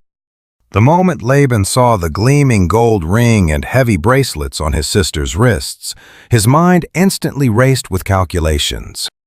Spurred by her story, he hurried out and found the traveler still standing with his camels by the quiet spring. Come in, you blessed of the Lord. Why stand outside? I have already made everything ready. The house is prepared, and there is room for your beasts. So they went inside and began unloading the camels. They provided straw for the camels and water to wash the dust from the men's feet. But when food was served, Eliezer stopped them. I cannot eat until I explain why I am here. Laban nodded. Speak then. Eliezer took a deep breath. I serve Abraham. The Lord has blessed my master with immense wealth. He owns vast flocks of sheep, herds of cattle, silver and gold. He has servants, camels and donkeys, and in her old age, his wife Sarah bore him a beloved son. My master has given his entire legacy to this boy, but first he bound me to a sacred oath. He told me, do not find a wife for my son among these Canaanites. Go to my own family, my own blood. I asked him, what if the woman refuses to return here with me? But he was absolutely certain. He told me, the Lord will send his angel before you. He will make your journey succeed, and you will find his bride. You must find a bride from my father's house. Once you journey to my family, your promise is fulfilled. And if they refuse to let her go, you will be completely free from your oath to me. So today when I arrived at the spring, I prayed, Lord, God of my master Abraham, please grant me success. I stood by the water, praying that if a young woman came to draw water, and I asked her for a drink, and if she replied, drink, and I will water your camels too, let her be the chosen one, the bride chosen by God for my master's son. Before I had even finished whispering this prayer in my heart, Rebekah appeared, jar on her shoulder. She walked down to the water and I asked her for a simple drink. Without a second thought, she lowered her jar. Drink, she said, and I will water your camels too. So I drank. And she watered every single beast. When I asked her family name, she said she was Bethuel's daughter, the bloodline of Nahor and Milcah. That is when I gave her the nose ring and placed the gold bracelets on her wrists. I fell to the earth worshiping the Lord. He led me straight to the family of my master's own brother, to claim this girl for his son. Tell me, will you show loyalty and truth to my master? If not, tell me plainly so I can plan my next move. Laban and Bethuel looked at each other, stunned. This is clearly the Lord's doing, they whispered. Who are we to say no? Here is Rebekah. Take her and go. Let her marry Isaac, just as the Lord has spoken. Hearing this, Eliezer wept, throwing himself to the ground in gratitude. He knelt in worship.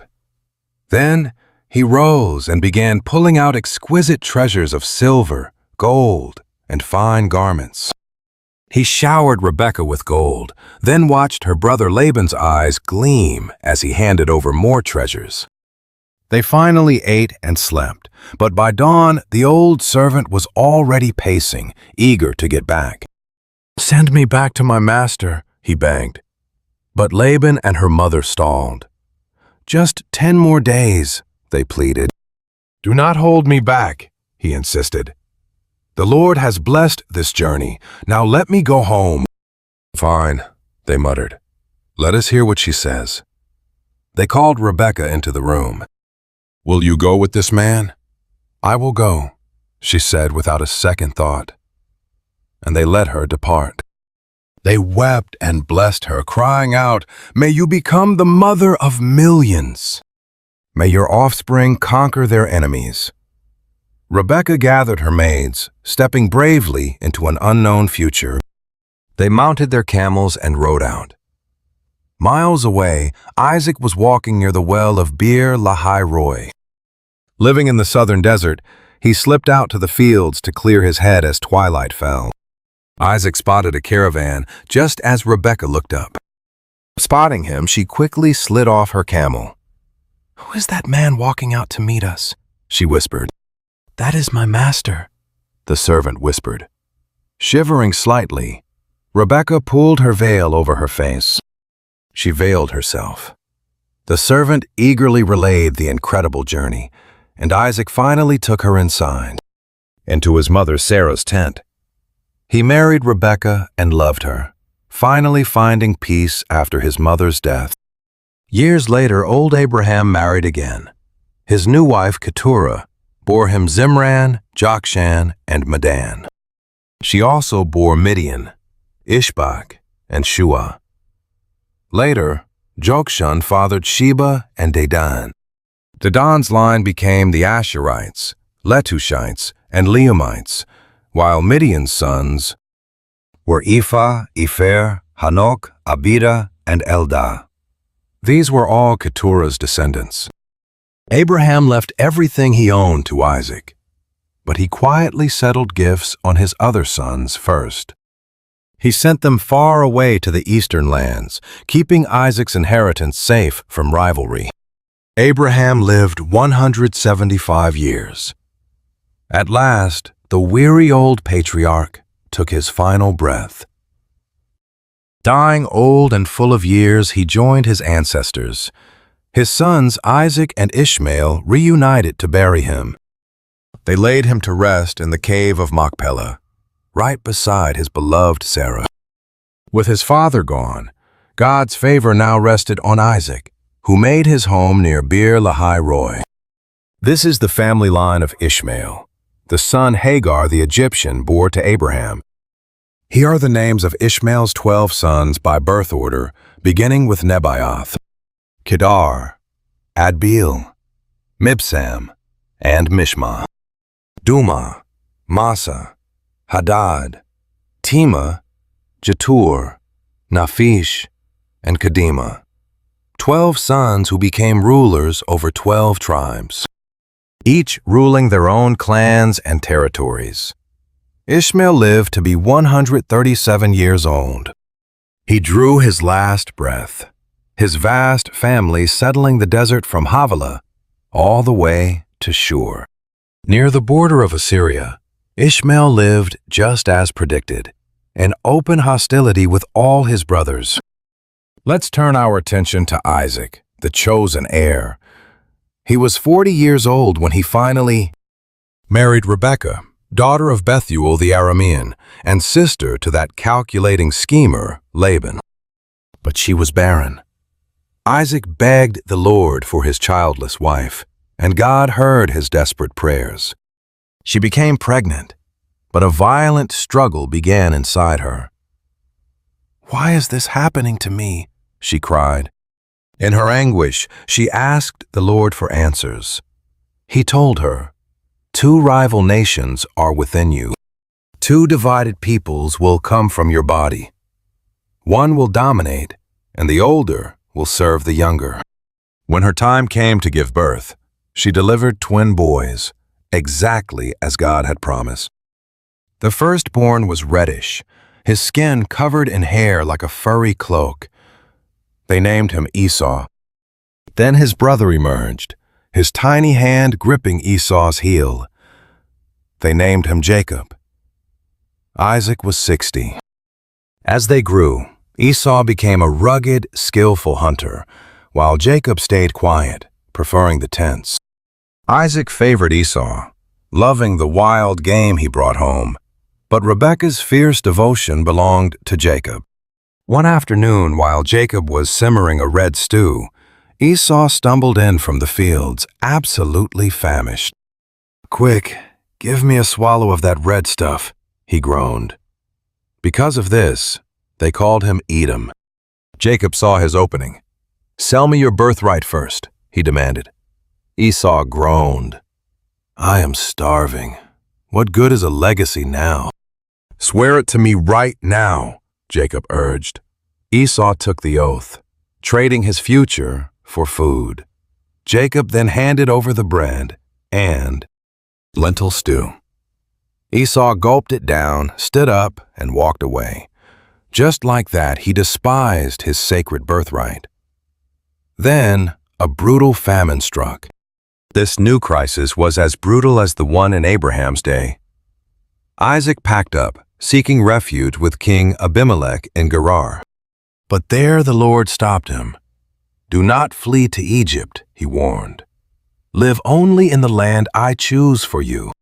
Stay in this land, and I will be with you. I will bless you and hand this entire territory over to your family. I am honoring the solemn oath I swore to your father Abraham. I will make your descendants grow as countless as the stars in the night sky. Through your bloodline, every nation on earth will eventually find themselves blessed. I am doing this because Abraham obeyed my voice and kept my divine charges." So, Isaac stayed right there in Gerar. When the local men began asking about his beautiful wife, fear gripped him. "She is my sister," he claimed, terrified to admit the truth. "They will murder me to get to Rebekah," he thought. "She is just too beautiful to keep me safe." Months passed. One afternoon, King Abimelech looked out of his palace window and spotted something highly suspicious. He saw Isaac embracing Rebekah in a way no brother ever would. Furious, the king summoned him. "She is your wife. Why lie?" "Because I genuinely feared they would kill me," Isaac muttered. Abimelech was stunned. "What have you done to us? My people could easily have slept with her, bringing massive guilt upon our nation." Immediately, the king issued a decree to all his subjects. "Anyone who touches this man or his wife will be executed right away." Isaac planted crops in that soil. In his very first harvest, he reaped 100-fold return because the Lord blessed him. His wealth exploded, growing larger day by day until he was incredibly rich. Soon, his sprawling herds and flocks sparked bitter envy among the locals.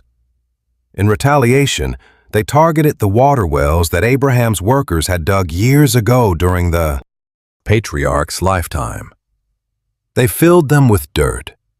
Finally, Abimelech told Isaac, "You must leave. You are far too powerful now." So Isaac packed up his household, moved down into the valley of Gerar, and pitched his camp there. Isaac immediately set to work, clearing out the old wells his father had dug, which the local Philistines had deliberately blocked. After Abraham passed away, he called them by their original names. As his men dug deeper into the valley, they struck a fresh, flowing spring. But the local shepherds of Gerar claimed it immediately, arguing the water belonged to them.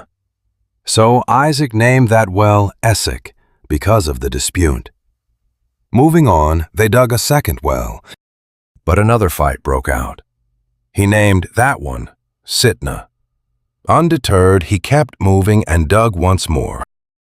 This time, there was no conflict. He named it Rehoboth, declaring, "Finally, the Lord has made wide open room for us, and we will truly multiply here." Later, he relocated to Beersheba. That very night, God spoke to him in a vision, saying, "I am the God of your father Abraham. Cast away your fears, for I am standing here with you. I will favor you and multiply your lineage, keeping my promise for the sake of my faithful servant, Abraham." In response, Isaac built a sacred altar, worshipped the Lord, and pitched his family tents while his men dug another well. Meanwhile, Abimelech arrived to meet him from Gerar, bringing Ahuzath, his personal advisor, and Phicol, his army commander. Isaac confronted them. "Why are they here? Why come to me now, after you banished me?" They replied, "It is obvious that God is protecting you. We believe we should make a formal, solemn covenant together. Let us sign a peace treaty. Promise you won't harm us, just as we did not harm you when we sent you off. You leave as a man blessed by God." Welcoming the peace, Isaac hosted a grand banquet, and they feasted together. Early the next morning, both sides swore a binding oath of peace to one another. Isaac watched them leave. Relieved, they departed peacefully. That very afternoon, his servants rushed back with news. "We found water," they cried. He named the well Sheba, and the town is called Beersheba even today. When Esau was 40, he married Judith, a Hittite woman, and Basemath, the daughter of Elon the Hittite. These foreign marriages brought constant grief to his parents. Years passed, and Isaac grew old and blind. With his sight gone, he summoned Esau, his favorite firstborn. "My son," he called. Esau replied, "I am here. I am old now, and my time is short. Take your weapons, your bow and quiver, and head out into the wild country. Hunt some fresh game for me. Prepare that savory meal I love, and bring it to my bedside. I want to eat and bless you with my full authority before I pass away." Rebekah lurked in the shadows, clinging to every word Isaac promised Esau. The moment her eldest son left, her mind raced. "We have to pivot." She cornered Jacob, her voice a hushed, sharp whisper. "I just overheard your father speaking to your brother. The final inheritance is happening now." He sent Esau to hunt and cook a feast to receive the final covenant blessing before he dies, right there in the presence of God. "So listen to me very closely, my son. Do exactly what I command. Go to the flock right now and bring me 2 prime young goats.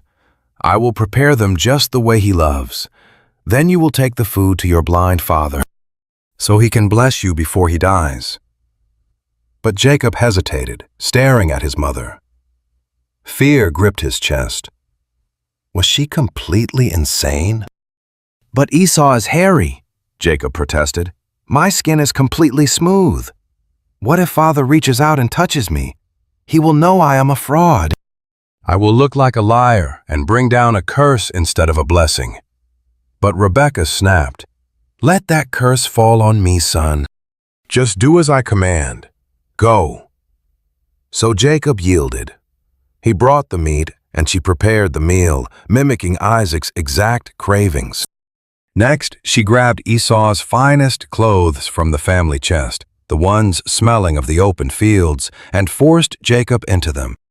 She wrapped goat skins around his smooth hands and neck. Jacob shuddered under the coarse hair. The disguise was set. Finally, she handed him the rich stew. Heart pounding, Jacob approached his father's tent. "Take a deep breath. No turning back now. He stepped inside. "Father," Jacob said, forcing his voice to stay steady. Isaac stirred. "Yes, my son?" "Who is that?"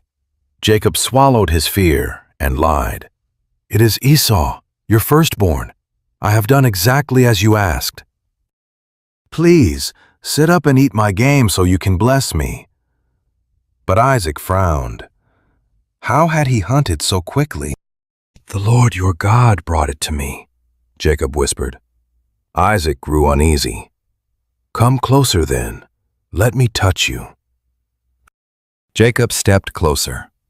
Trembling, blind hands felt his neck. Isaac whispered in deep confusion, "The voice is Jacob's, but the hands are Esau's." The trick worked. Feeling the rough goat hair, the old man fell for it. Jacob exhaled. The blessing was finally within grasp. Isaac paused. "Are you really my son Esau?" Jacob did not blink as he lied. "I am." "Then serve me. Let me eat, and I will give you my blessing." Jacob served the food and wine, waiting in agonizing silence. Isaac drank deeply and smiled. "Come close and kiss me." Jacob leaned in, his heart stopping as his father caught his scent. Inhaling the wild musk of Esau's clothes, Isaac smiled warmly. "Ah, the smell of my son is like a blessed field. May God give you the dew of heaven, the richness of the earth, and an endless harvest of grain and wine. May nations serve you and empires bow. You shall be lord over your brothers, and they shall bow before your throne. A curse on those who curse you, and blessings on those who bless you." The sacred covenant was sealed. The moment Isaac finished, Jacob slipped out. He had barely cleared the doorway when Esau burst in, smelling of the wild hunt. He had cooked his own feast, proud of his catch. Carrying the hot stew to his father, Esau smiled. "Father, sit up. Enjoy my game and bless me." Isaac stared blankly into his darkness, his heart sinking. "Who are you?" "It is Esau." A cold dread gripped Isaac, and he began to tremble violently. "Then who was just here? Who fed me before you?" "I blessed him, and it cannot be undone." Hearing this, Esau let out a primal, gut-wrenching cry that shook the entire tent. "Bless me too, father," he wept, clinging to the old man. But Isaac could only whisper, "He took it by deceit." "He is rightly named the supplanter," Esau spat, his grief turning to pure rage. "First my birthright, now my ultimate blessing. He stole my inheritance, and now this. Father, do you not have a single blessing left for me?" "I have made him your master," Isaac choked out. "I gave him everything. I sustained his future with grain and wine." "What is left for me to give you, my son?" Esau's voice cracked. "Only one blessing? Bless me too!" Esau sobbed aloud. Finally, Isaac spoke, his voice heavy with sorrow. "Your home will be far from earth's richness, far from the sweet dew of heaven. You will live by the sword, bound to serve your brother's lineage. But when you grow restless, you will shatter his yoke." From that day, a dark, consuming hatred poisoned Esau. He brooded over his loss. "The old man will die soon," Esau whispered to himself. "And then I will kill Jacob." Word of Esau's death threat reached Rebekah. Panic seized her. She had to protect her boy, no matter the cost. She pulled him close, trembling. "Your brother Esau is planning his revenge. He is comforting himself with thoughts of your murder." "You must listen to me, my son. Flee immediately. Run to my brother Laban in Haran and stay hidden." Wait until your brother's boiling rage cools down, and he forgets what you did to him. Once it is safe, I will send for you. Why should I lose both of my sons in one day?" Then she turned to Isaac with a weary sigh. "These local women make my life miserable." Rebekah's chest tightened with absolute dread. If Jacob marries one of these local Hittite women, my entire life is not worth living. Isaac heard her raw despair. He summoned Jacob, sealing his final blessing, and gave a strict command: do not marry a local girl. Leave for Padan Aram right now. Go to your grandfather Bethuel's house and find a wife among your uncle Laban's daughters. May God Almighty bless you. May He make you fruitful, multiplying your numbers until you become a massive community. May He grant you and your descendants the ancient blessing once promised to Abraham, so you can fully possess this land where you now live as an outsider. The land God swore to Abraham. With that, Isaac sent Jacob on the long road to Laban in Padan Aram. Laban, son of Bethuel, Rebekah's brother. Esau watched them from afar, his stomach turning. Father blessed Jacob yet again. He watched Jacob get packed off to Padan Aram to find a wife, with one absolute order: do not marry a local Canaanite. Jacob had actually listened to their mother and father and left. Esau felt a sudden burning wave of resentment. He finally saw how deeply his Canaanite wives displeased his father. Desperate, he went to Ishmael and married Mahalath, Nebaioth's sister, daughter of Abraham's son Ishmael, adding yet another wife to his already fractured household. Jacob fled Beersheba, pushing onward toward Haran. As the heavy darkness fell, he collapsed in an unmarked field to rest. Shoving a rough stone under his head as a makeshift pillow, he lay down in the dirt. Soon, a vivid dream took hold. A massive stairway rested on the earth, its peak reaching into the stars, with messengers of God climbing up and down. High above it stood the Lord Himself. A majestic voice echoed out, "I am the Lord, God of your grandfather Abraham. The very soil where you lay your head, I will give to you and your children. Your family will become vast. Like dust on the wind, you will spread west, east, north, and south. Every family on earth will find blessing through you. I am with you, and I will guard you wherever your long journey takes you. I will bring you back to this very soil. I will never abandon you until every promise I made is fully kept." Jacob bolted awake, shivering. The Lord is actually in this place, he realized, whispering, and I had no idea. A sacred terror gripped him. This place is terrifying and beautiful. It is nothing less than God's house, the gateway to heaven. At first light, Jacob took his stone pillow, stood it upright as a sacred pillar, and poured oil over it. He named that place Bethel, though locals called it Luz. There, completely overwhelmed by the moment, Jacob made a solemn vow. If God walks with me, protects me on this dangerous road, and provides food to eat and clothes to wear, and if I return safely to my father's house, then the Lord will truly be my God. This very pillar will mark God's sanctuary, and I will return to you a tenth of absolutely everything you give me.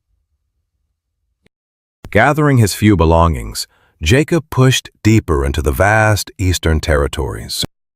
He spotted a well out in the open, surrounded by 3 flocks of sheep waiting to be watered. A massive stone sealed the well's mouth, requiring all the local shepherds to assemble before it could be moved. Only together could they roll the heavy stone away, water the animals, and slide it back over the opening. Jacob approached them warmly, calling out, "My brothers, "Tell me, where are you from?" "From Haran," they replied. "Do you know Laban, Nahor's grandson?" Jacob asked. "Yes, we know him." "Is he doing well?" Jacob pressed. "Yes," they said. "Look, here comes his daughter Rachel with his flock." Jacob frowned, studying the bright sky. The sun is high. Why stop grazing now? Water them and keep feeding them. "We cannot," they shrugged.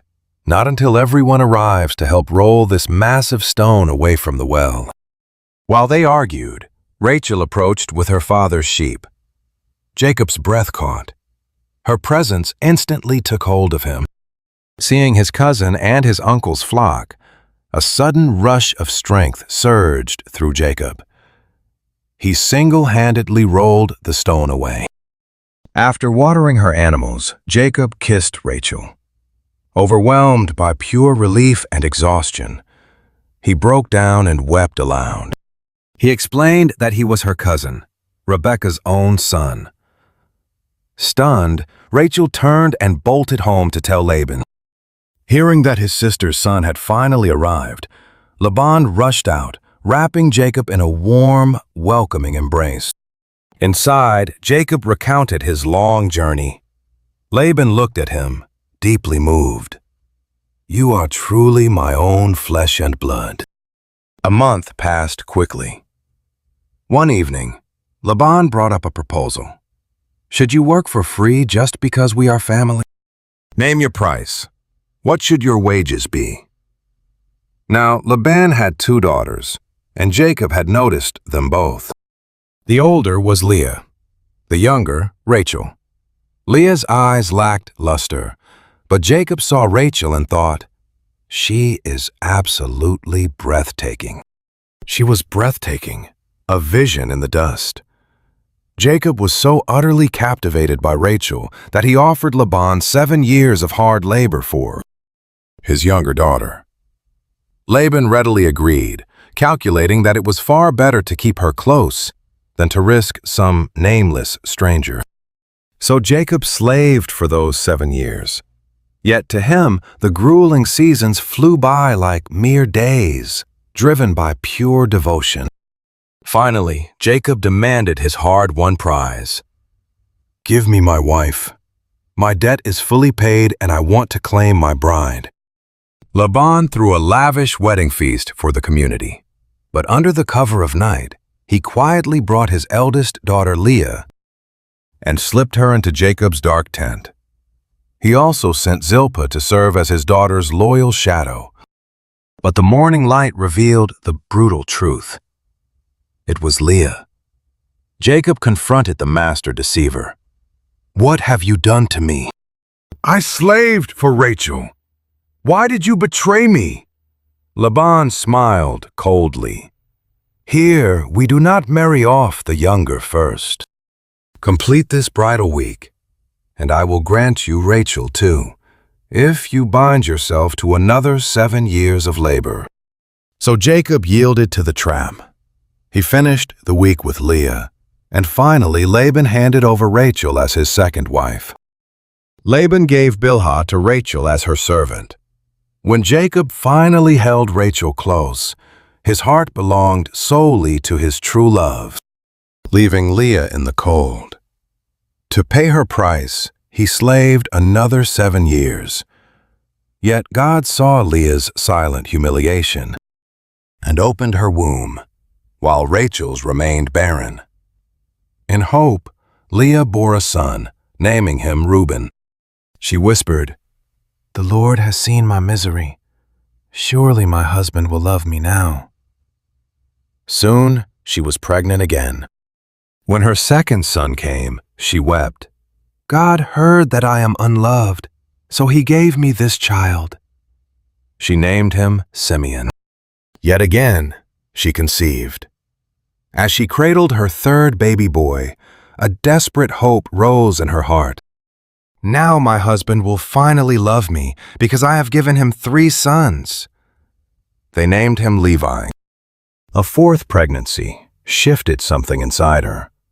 When this son was born, she declared, "This time I will praise the Lord. She named him Judah. Then her womb fell silent. Watching Leah's growing family, Rachel's heart burned with a bitter, toxic resentment. She grew desperately jealous of her sister. She lashed out at Jacob. "Give me children or I will die." Angered, he snapped, "Am I God? He is the one who closed your womb." Desperate, she offered her handmaid, Bilhah, "Sleep with her. Let her bear children on my lap, so that I can finally build my own dynasty." So Rachel handed her maid over. Jacob slept with her, and she soon conceived, giving birth to a baby boy. Rachel triumphed. "God has finally vindicated me. He heard my desperate plea and gave me a son." She named him Dan. Soon, Rachel's handmaid Bilhah conceived again, bearing Jacob a second son. Rachel exulted, "I have fought a desperate battle against my sister, and I have won." So she named him Naphtali. Seeing that her own childbearing had paused, Leah retaliated, offering her own maid, Zilpah, to Jacob as another wife. When Zilpah gave Jacob a son, Leah rejoiced. "What incredible fortune!" She named him Gad. When Zilpah delivered a second son, Leah beamed, "I am so blessed. Women will call me happy." She named him Asher. One day, during the wheat harvest, young Reuben found strange mandrakes in the field and brought them to Leah. Rachel immediately begged her, "Please give me some of your son's mandrakes." Leah snapped back, "Was stealing my husband not enough? Now you want my son's mandrakes too?" Rachel bartered, "Fine. He can sleep in your bed tonight in exchange for those mandrakes." That evening, when Jacob returned from the fields, Leah intercepted him. "You are sleeping with me tonight. I have paid for you with my sons' mandrakes." So he slept with her. God heard Leah's silent prayers, and she conceived her fifth son for Jacob. Leah declared, "God has rewarded me for giving my servant to my husband." So she named him Issachar. Once again Leah conceived, bearing Jacob a sixth son. She rejoiced, "God has given me a truly precious gift. Now my husband will finally honor me, because I have given him 6 sons." She named him Zebulun. Later she gave birth to a daughter, Dinah. Finally, God remembered Rachel's quiet suffering. He listened and opened her womb. She became pregnant, delivered a son, and wept. "God has finally taken away my shame." She named him Joseph, whispering a hopeful prayer, "May the Lord give me another son." Soon after Joseph's birth, Jacob confronted Laban. "Let me leave now. It is time to return to my own homeland. Give me my wives and my children. I have earned them through years of hard labor. You know exactly how well I have served you." Laban pleaded, "If you care for me at all, please stay. I know my wealth is a direct blessing from your God. Name your price, and I will pay." Jacob replied, "You know the sweat and blood I poured into your flocks." Jacob confronted Laban. "You had next to nothing before I arrived, and God has blessed you at my every turn. But when do I build my own empire?" When Laban asked what wage he wanted, Jacob replied, "Do not give me a thing." "Just agree to this one condition," Jacob countered, "and I will keep watching your sheep. Let me inspect your flocks today." He would separate every speckled or spotted sheep, every dark lamb, and all the patterned goats from the herds. "Those will be my wages," Jacob declared.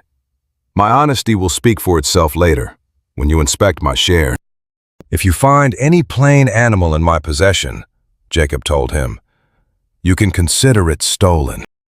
Laban quickly agreed. "Let it be exactly as you say," he muttered. But that very day, Laban secretly stripped his herds of every spotted goat, determined to cheat his son-in-law. Laban took everything with a trace of white, gave them to his sons, and put a 3-day journey between them. While Jacob minded the remaining barren flocks, he refused to be beaten. He gathered fresh branches of green wood. He peeled back the bark of poplar, almond, and plane trees, exposing the clean white wood underneath. He placed these striped branches right inside the watering troughs, directly where the herds gathered to drink. When the sheep came down to drink and breed, they stared directly at those sharp patterns in the water. Breeding in front of the patterned wood, they gave birth to striped, speckled, and spotted offspring. Jacob kept his striped young separate, forcing Laban's plain sheep to face his own dark patterned animals. This is how he built his own massive herds, keeping them strictly apart from Laban's sheep.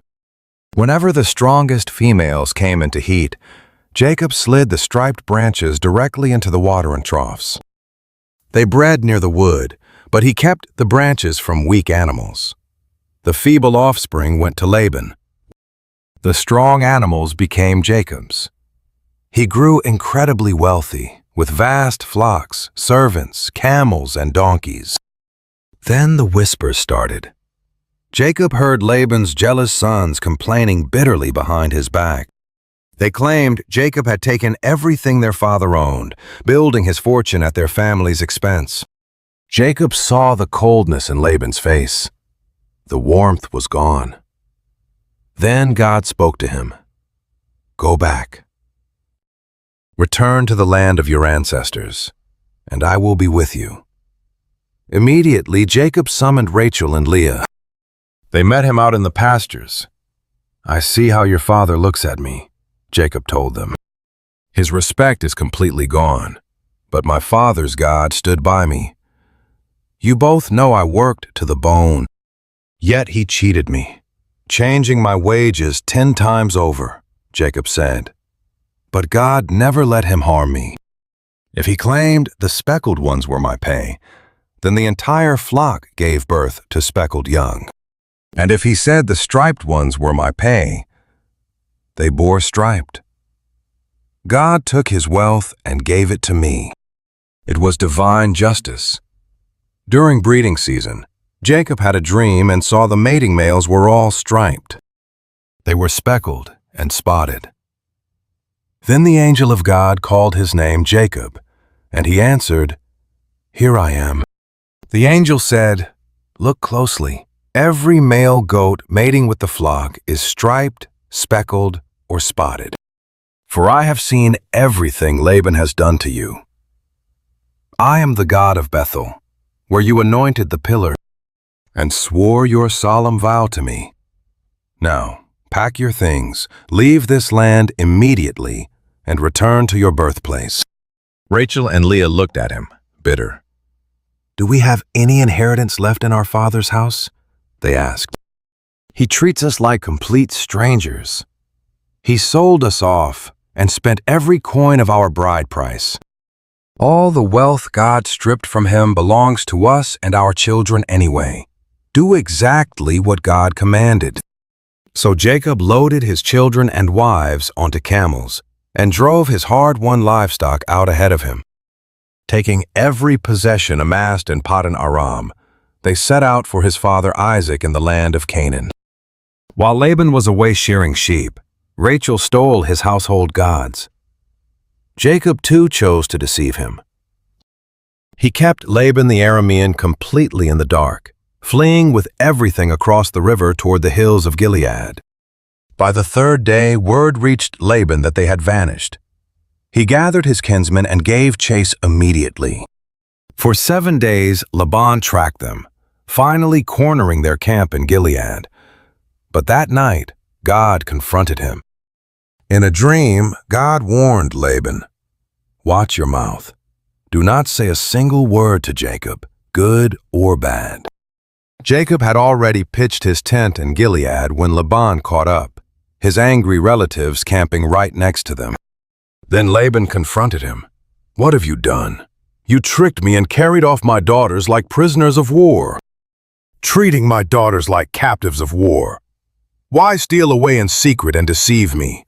If only you had told me, I could have sent you off with celebration, with songs and tambourines and harps. You did not even let me kiss my grandchildren and daughters goodbye. You have behaved so foolishly.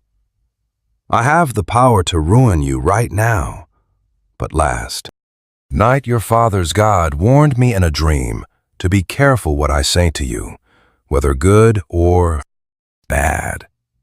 I know you left because you desperately longed for home, but why did you steal my gods?" Jacob stood, terrified, sure Laban would tear his daughters away by force. "But if you find your gods with anyone here, they shall die," Jacob shouted. "Search everything in front of our people. If you find anything of yours, take it." Jacob had no idea Rachel had taken them. Laban tore through the camp, ransacking Jacob's tent, then Leah's, then the maidservants' tents, finding absolutely nothing. Finally, he turned and marched straight toward Rachel's domain. Rachel sat inside, her heart hammering against her ribs. She had tucked the stolen idols deep in her camel's saddle, sitting directly over them. Laban ransacked every corner, finding nothing. Rachel looked up, keeping her face calm, and said, "Do not be angry, my lord, that I cannot rise before you. My monthly period is upon me." He searched in vain. Jacob felt his fear instantly morph into white-hot rage, finally confronting Laban, his anger boiling over. "What is my crime? What have I done that you hunt me down like a criminal and rip through my things? Show me what you found.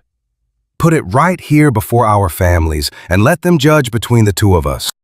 For 20 years I served you. Your flocks never miscarried under my watch, and I never took a single ram. If wild beasts tore your animals apart, I bore the loss myself without complaining. You made me pay for everything stolen, day or night. That was my life. The daytime heat scorched me. The night frost bit, and sleep fled from my eyes.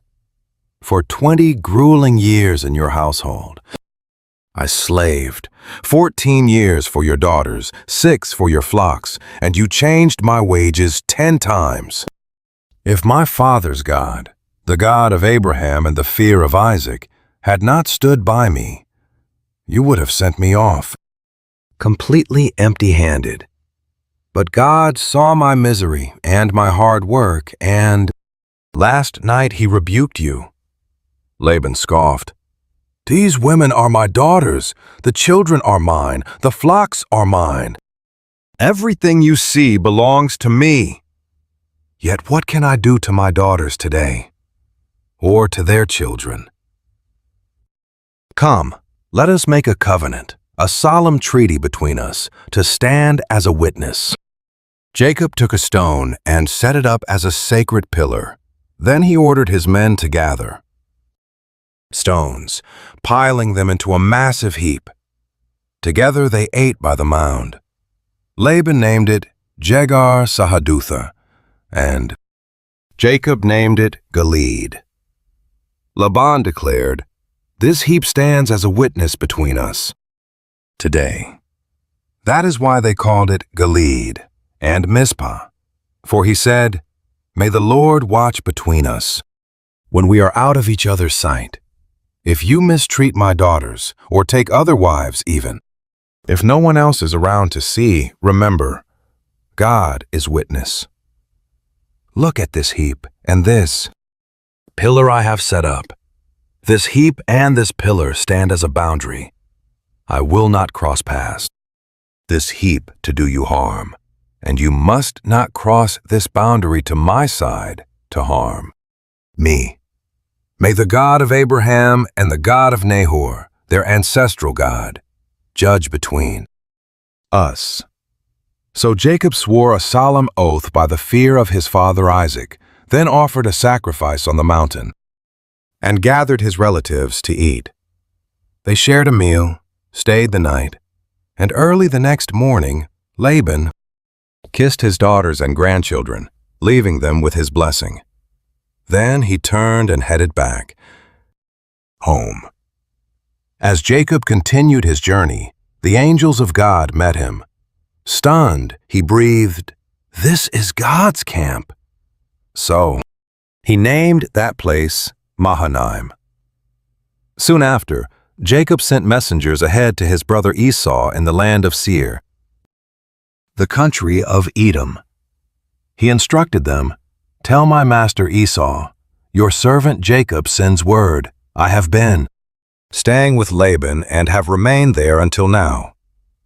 I have cattle, donkeys, flocks, and servants. Now I send this message to my lord, hoping to find favor." When the messengers returned to Jacob, they brought terrifying news. Esau was coming to meet him, accompanied by 400 men. Panic set in.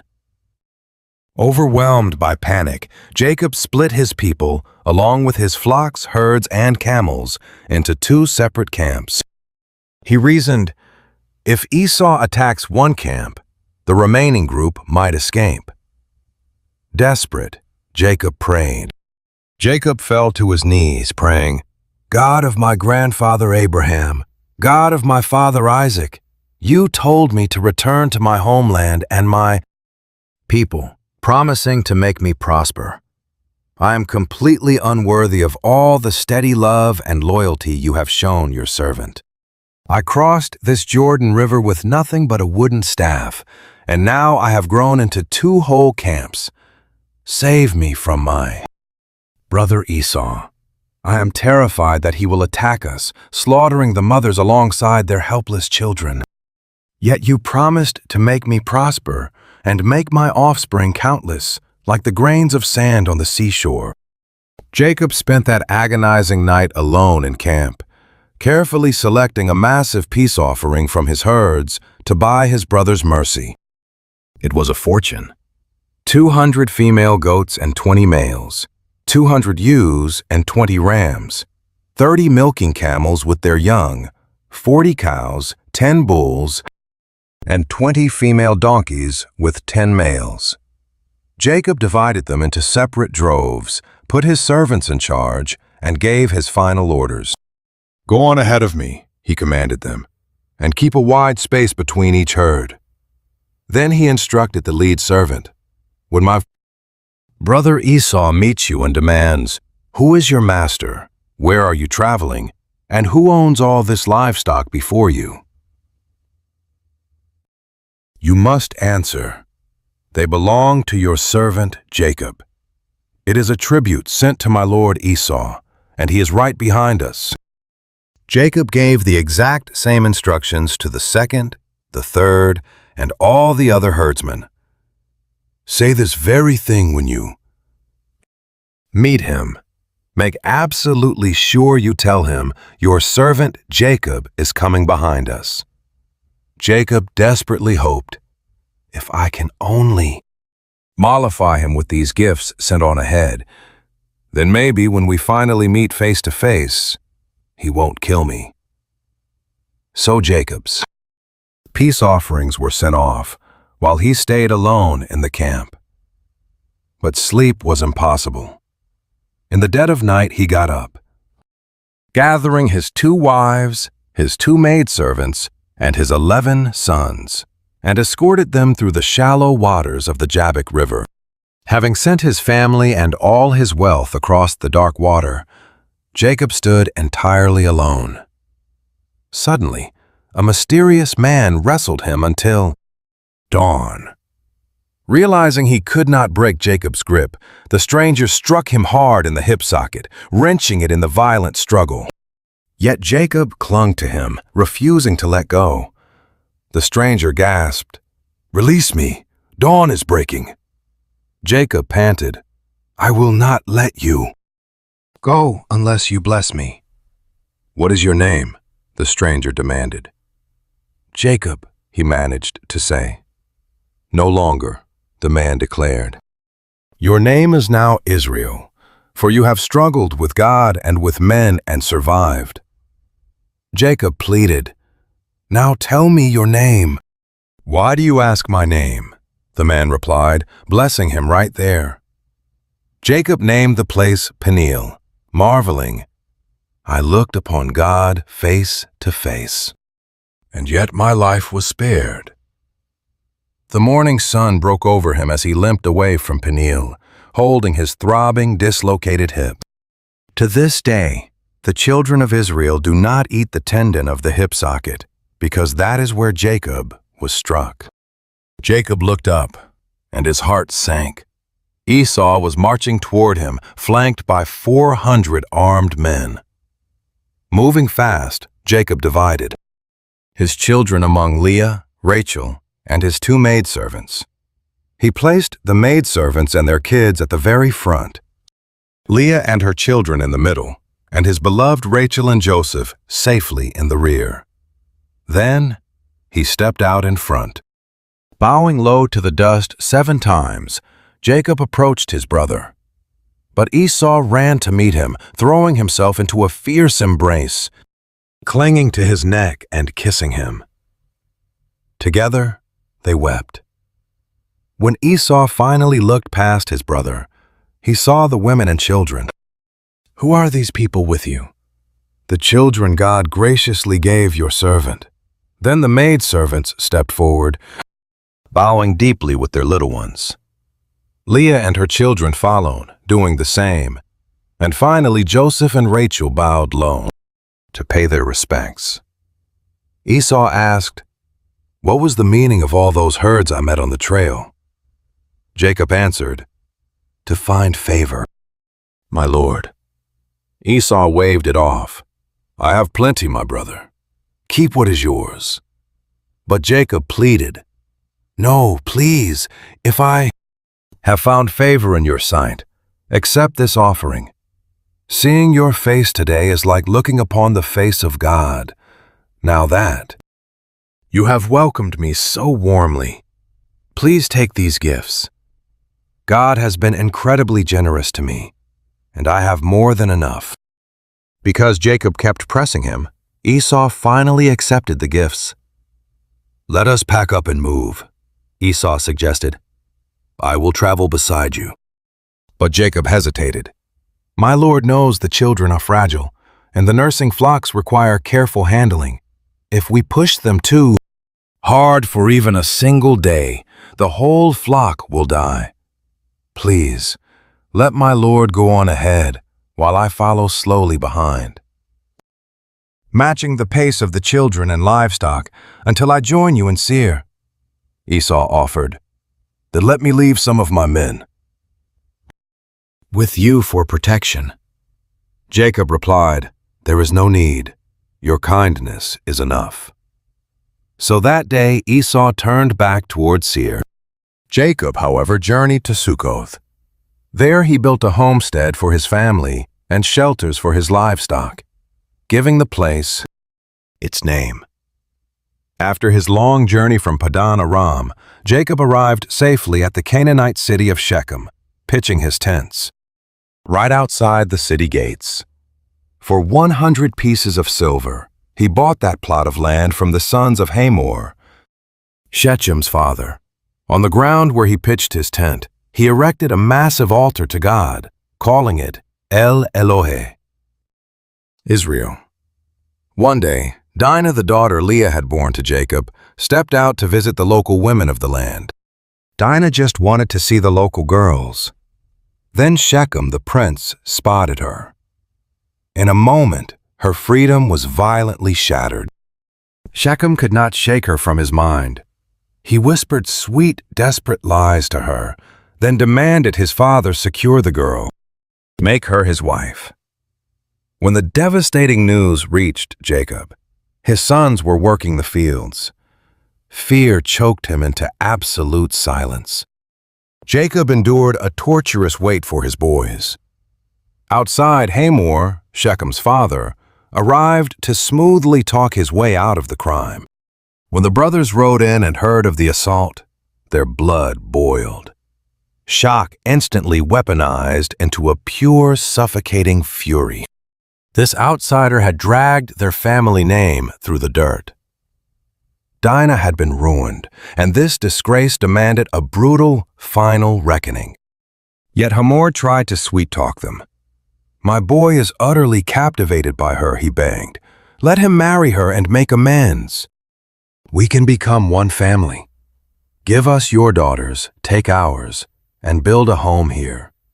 This fertile country is yours to share. Live with us, trade, and grow rich." Then the rapist himself stepped up, begging Jacob and the brothers with desperate, pathetic eyes. "Name your price," he stammered. "I will pay any sum you want. Just give me the girl. Money is no object. Demand the most lavish dowry, any treasure, and I will deliver it right now. Only let her be my wife." But with Dinah's honor broken, the brothers masked their hatred with cold, false smiles, quietly weaving a fatal trap for their guests. "We cannot do this," they lied, sounding perfectly reasonable. "Giving our sister to an uncircumcised man would forever disgrace our house. We will consent under only one condition. You must become like us. Every male in your city must first be circumcised.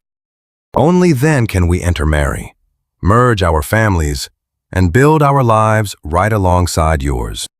We will become one people. But refuse us, and we take our sister and vanish from your sight forever."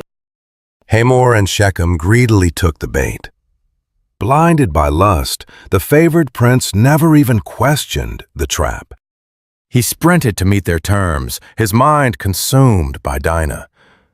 Quickly he and his father gathered the elders at the city gates. They rallied the townsmen, pitching the alliance.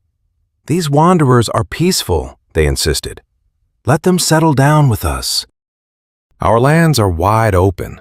We can trade with them, take their daughters, and offer them ours in return. But there is one condition. They will only merge if every single one of our men submits to circumcision. If we agree, won't all their massive herds and riches eventually belong to us? Let us accept their terms and keep them here." Tempted by wealth, every citizen agreed to the bargain. So, every male was cut. 3 days later, while the whole town lay helpless, burning with fever and agony, Simeon and Levi, Dinah's brothers, unsheathed their blades. Slipping through the streets like ghosts, they prepared to butcher the helpless town. They butchered every man, running Hamor and Shechem through with cold iron, then dragged Dinah out from her captor's house. Jacob's other sons swarmed the dead, looting the very city where their sister's innocence had been stolen. They plundered the sheep, cattle, donkeys, and every piece of gold, stripping the city and the surrounding fields bare. They enslaved the women and children, picking clean whatever remained inside the abandoned homes. Horrified, Jacob confronted Simeon and Levi. "You have ruined me," he wept. "We are a toxic stench to this land. The Canaanites will hunt us. We are few, and if they unite, my entire house will be utterly destroyed. We will be slaughtered." But the brothers spat back. "Should we have let him treat our sister like a common whore? Should she be treated like a prostitute?" Amid the terror, God spoke to Jacob, telling him, "Rise, move to Bethel. Build an altar to the God who rescued you from Esau." Hearing this, Jacob turned to command his fractured, violent family. "Get rid of your pagan idols," he commanded. "Purify yourselves, change your garments.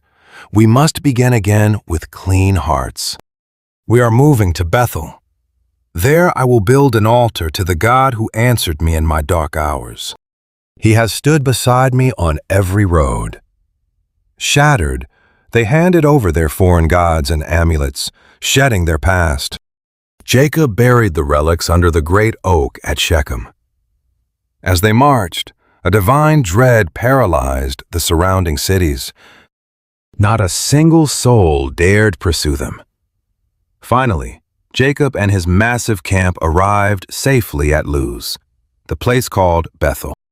He raised an altar there, naming the ground El Bethel, remembering where God had first reached out to his terrified soul. Yet tragedy kept pace with them. Deborah, his mother's faithful old nurse, died and was buried under a giant weeping oak. They called it the Oak of Weeping. In that place of grief, God appeared to Jacob to seal his destiny. God blessed him with words destined to echo down the ages. You shall no longer be called the supplanter, Jacob. Your name is Israel. Then God declared to his soul, I am God Almighty. Be fruitful and multiply. A massive dynasty, a whole community of nations, will rise from your blood. Kings will walk in your footsteps, will spring from my own body, God promised him. The land of Abraham and Isaac is mine now, promised to my future descendants. This holy soil to my future bloodline. Then the divine presence vanished from the peak. Breathless and trembling, Jacob stood to set up a massive stone pillar to mark where God had spoken. He poured a wine offering, then washed it with oil upon it. I will call this holy place Bethel, he resolved. But the road called, and they packed up, leaving Bethel behind. Miles from Ephrath, Rachel felt the sharp labor pains begin. It was agony. Her very life was draining away. As she writhed, the midwife tried to soothe her rising terror. Don't be afraid, she whispered. You have another boy. With her final breath, she named him Benoni, son of my sorrow. But Jacob, refusing to let grief win, called him Benjamin, son of my right hand. Rachel was gone, buried beside the road to Bethlehem. Over her grave, Jacob built a stone pillar to mark her resting place. Blinded by tears, Jacob moved his camp past the Tower of Eder. But even there, betrayal waited. Reuben slept with Bilhah, his father's concubine. When the old man found out, he broke. Still, Jacob had 12 sons to carry his legacy. Leah had given him Reuben, Simeon, Levi, and Judah, along with Issachar and Zebulun. His beloved Rachel had left him Joseph and Benjamin. Bilhah, Rachel's maid, bore him Dan and Naphtali. Meanwhile, Leah's maidservant Zilpah gave him Gad and Asher. Born in Padan Aram, these 12 sons would shape history. Finally, Jacob returned to his father, Isaac, at the old family estate in Mamre near Hebron. There the patriarch lived 180 years. Then he drew his final breath, old and satisfied. For a brief moment, his rival sons stood together to bury him. Esau, the father of Edom, chose his path. He married Canaanite women, Adah, the daughter of Elon, and Oholibamah, Zibeon's granddaughter. To secure alliances, he also married Basemath, Ishmael's daughter and sister of Nebaioth. Adah bore him Eliphaz, Basemath bore Ruel, and Oholibamah gave him Jeush, Jalam, and Korah. These were his sons born in Canaan. Soon, Esau gathered his wives, children, servants, and all his vast herds and livestock he had acquired. He knew it was time to move far away from his twin brother, Jacob. Their massive flocks were simply too large for them to share the same pastures. There was no way to stay together. This soil could not support two massive families and their endless cattle. So Esau, the founder of Edom, settled in the rugged mountains of Seir. This is his story, the rise of a mountain dynasty. His primary heirs were Eliphaz, the firstborn of his Hittite wife Ada, and Ruel, the son of Basemath. The sons born to Eliphaz were Teman, Omar, Zepho, Gatam, and Kenaz. Eliphaz also took a concubine, Timnah, who bore Amalek. These were the grandsons of his wife Ada. Ruel's sons were Nahath, Zerah, Shammah, and Mizah, all grandsons of Basemath. Then there were Oholibama's sons, Zibeon's granddaughter, who bore Esau three fierce, ambitious young leaders, Jush, Jalam, and Korah. These men became the rulers of the Edomite clans. From Eliphaz, his firstborn, Chief Teman, Chief Omar, Zepho, Kenaz, Korah, Gatam, and Amalek. These were the great chiefs of Eliphaz, all grandsons of Ada. From Ruel came chiefs Nahath, Zerah, Shammah, and Mizah. They ruled their own lands as grandsons of Basemath. The sons of Oholibama also rose to power, chiefs Jeush, Jalam, and Korah. These were the rulers born to Oholibama, daughter of Anna. These were the sons of Esau, the founding fathers of Edom. Before Edom, the land belonged to Seir the Horite. His sons were Lotan, Shobal, Zibeon, Anah, Dishan, Ezer, and Dishan, the ancient Horite clans of Seir. Lotan's sons were Hori and Hemam, and his sister was Timnah. Shobal's sons were Alvan, Manahath, Ebal, Shepho, and Onam. Zibeon's sons were Aya and Anna, the same Anna who famously found hot springs in the barren wilderness while tending his father Zibeon's donkeys. Anna's children were Dishan and his daughter Oholibama. Dishan's sons were Hemdan, Eshban, Ithran, and Karen. Ezer's sons, Bilhan, Zavan, and Akan. Dishan's sons, Uz and Aaron. These were the old chiefs: Lotan, Shobal, Zibeon, Dishan, Ezer, and Dishan, the lords who ruled Seir before Edom took over.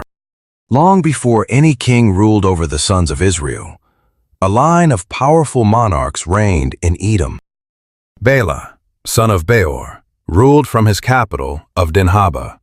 When he died, Jobab, son of Zerah, took the throne. He ruled from Basra. After Jobab's death, Husham, from the southern land of the Temanites, succeeded him as king. When Hadad, the conqueror of Midian, died, his reign shattered. His capital, Aith, fell silent. After him, Samlah of Masreh ruled. When Samlah died, Shaul from the great river claimed the crown. When Shaul passed, Baal-Hanan took the throne. But even his reign ended, and when he died, another Hadad took power. His city was Po, and his wife Medal was the daughter of Matred, granddaughter of Mahab. These were the tribal chiefs of Esau, recorded by name, clan, and territory. This was their empire: Timnah, Gith, Orol, Be, Ela, Panan, Kaz, Teman, Mba, Magdal, and Iram. They were the sovereign chiefs of Edom, mapped by their territories. This was Esau, the father of a powerful nation. But Jacob settled in Canaan, the land of his father's travels. Here begins his own family saga. At 17, Joseph was out tending the flocks. He worked alongside his half-brothers, the sons of his father's wives. Joseph brought home bad reports about them. But Jacob only saw his favorite boy. He loved Joseph best. The child of his old age deserved something special. So he gifted him a beautiful, richly ornamented robe. Seeing this favoritism, the brothers boiled. Why him, they thought, unable to speak a single kind word. Then came the dream. When Joseph eagerly shared it, their hatred deepened. "Listen to this," he boasted. "Listen to this dream. We were binding grain in the field when suddenly my sheaf stood straight up, while your sheaves gathered around mine and bowed. They sneered, 'Do you really think you will reign over us? Will you actually rule us?' Their hatred grew deeper, fueled by his arrogant dreams and his boasting. Then he had another dream and told them. "Look," he said, "I had another dream, and this time the sun, the moon, and 11 stars bowed to me." But when he told his father, Jacob rebuked him. "What is this nonsense? Will your mother, your brothers, and I actually bow down to the ground before you?"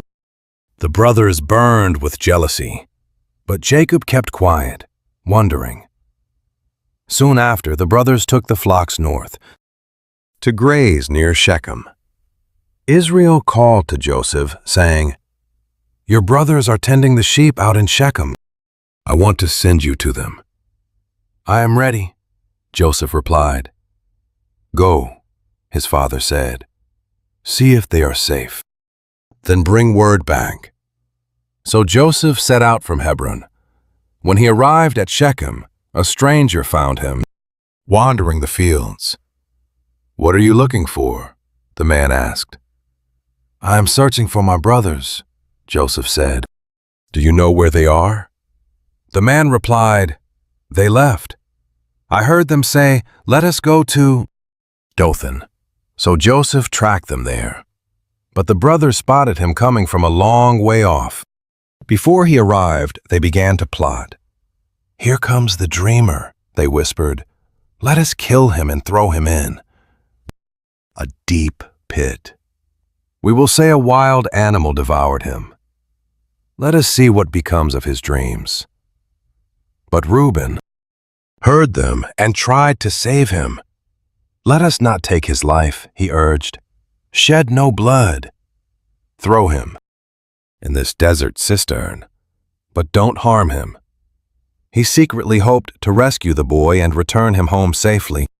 When Joseph reached them, they attacked. They violently ripped away his hated robe, that beautiful, richly ornamented coat he wore. They dragged him and threw him into the dry pit. There was no water in the dark cistern. Then they sat down to eat. Looking up, they saw a cloud of dust as Ishmaelite traders approached from Gilead. Their camels carried rare spices, healing balm, and precious myrrh, traveling all the way down toward Egypt. Judah looked at his brothers. "What do we gain by killing him and covering his blood? Come, let us sell him to these merchants. Let us not harm him. He is still our brother, our own blood." The brothers agreed. So when the merchants passed by, they pulled Joseph out of the dry pit and out of the cistern. They sold him for 20 silver shekels to the traders, who marched him off toward. When Reuben returned and found the pit empty, despair seized him. He tore his clothes in grief and ran back to his brothers, weeping. "The boy is gone. What do I do?" Desperate, they took Joseph's robe, slaughtered a young goat, and drenched the fine fabric in blood. They carried the ruined robe to their father, claiming, "We found this in the wild. Look closely. Is this your son's coat?" Jacob recognized it instantly, crying, "It is my son's robe. A wild beast has devoured him. Joseph is torn to pieces." Jacob wept, tearing his clothes in agony, putting on rough sackcloth. He wept for his beloved boy for days. Although his sons and daughters gathered to comfort him, the grieving father refused. "I will go down to the grave mourning my son," he wept. "I will go to my grave mourning," Jacob wept, utterly shattered. Meanwhile, distant merchants sold young Joseph to Potiphar, a powerful captain of Pharaoh. The captain of the guard claimed him. Around then, a guilt-ridden Judah abandoned his brothers, seeking refuge with an Adullamite friend named Hira.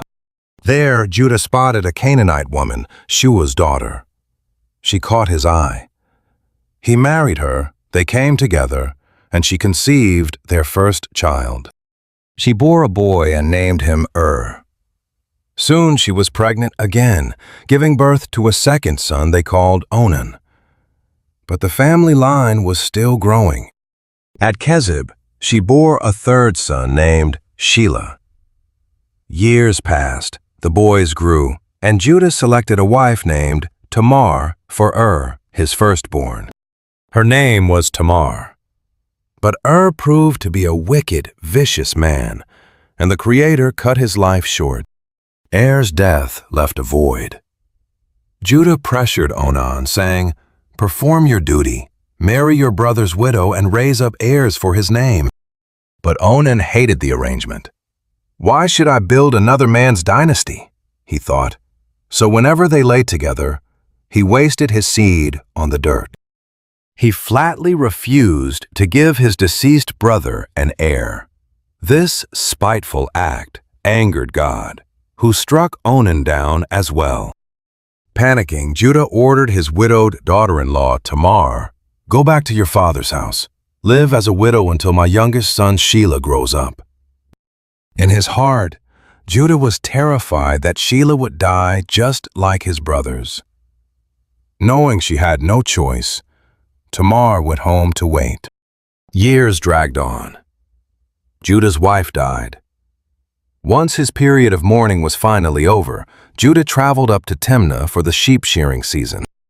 His trusted companion Hira joined him on the road. Soon word reached Tamar, "Your father-in-law is on his way to Timnah." Realizing she had been abandoned, Tamar cast off her mourning clothes. She wrapped herself in a heavy veil to hide her face completely.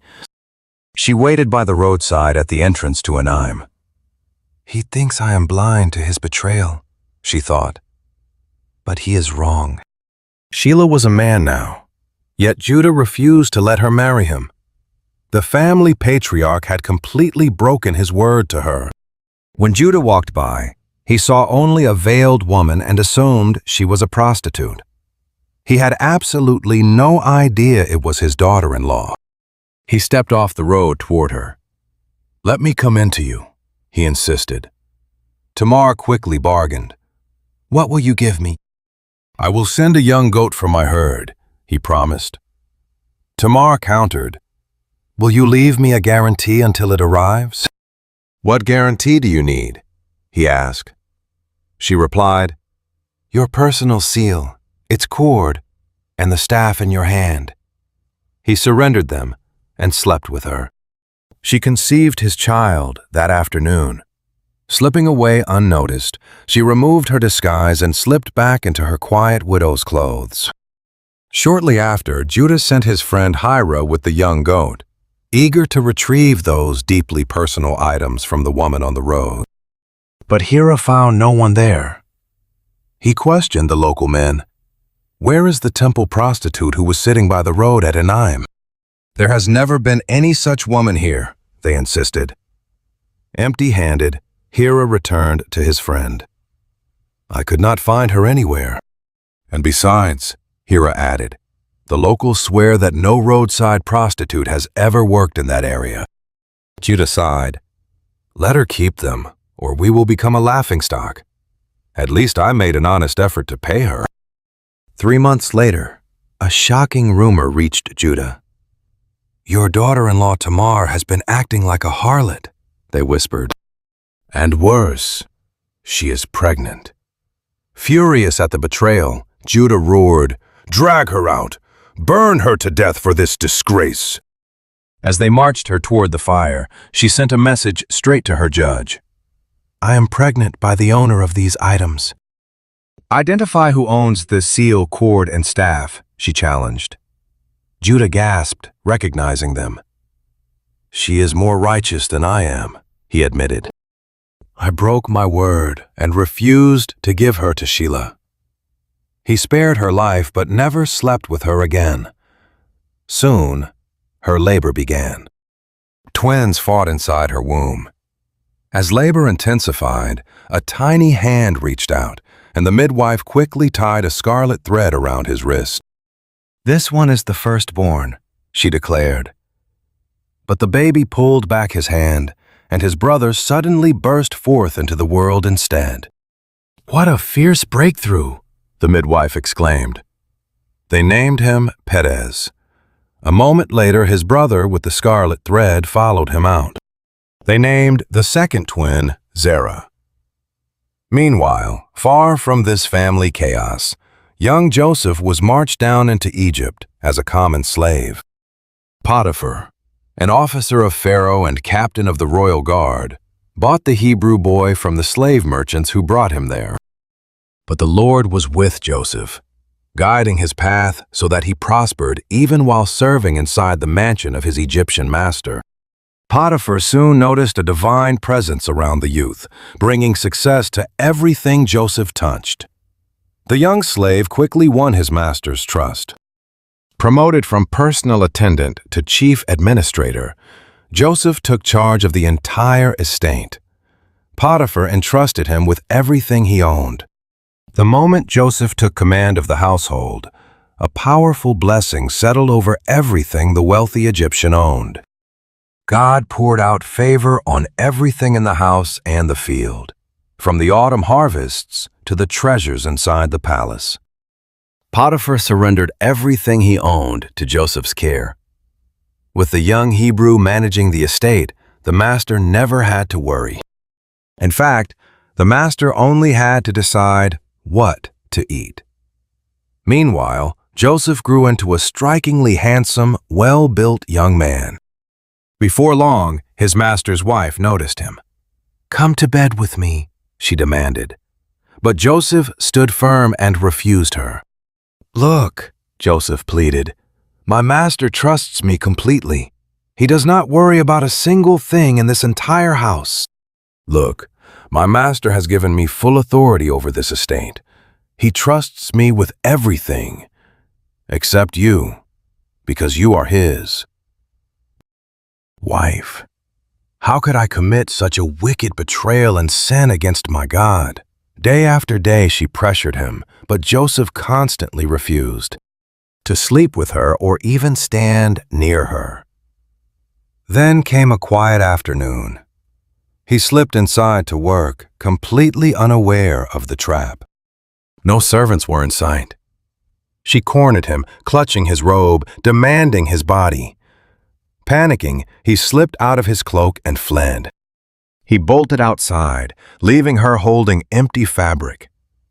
Looking down at his cloak, a cold, venomous plan took shape in her mind. She screamed for her guards.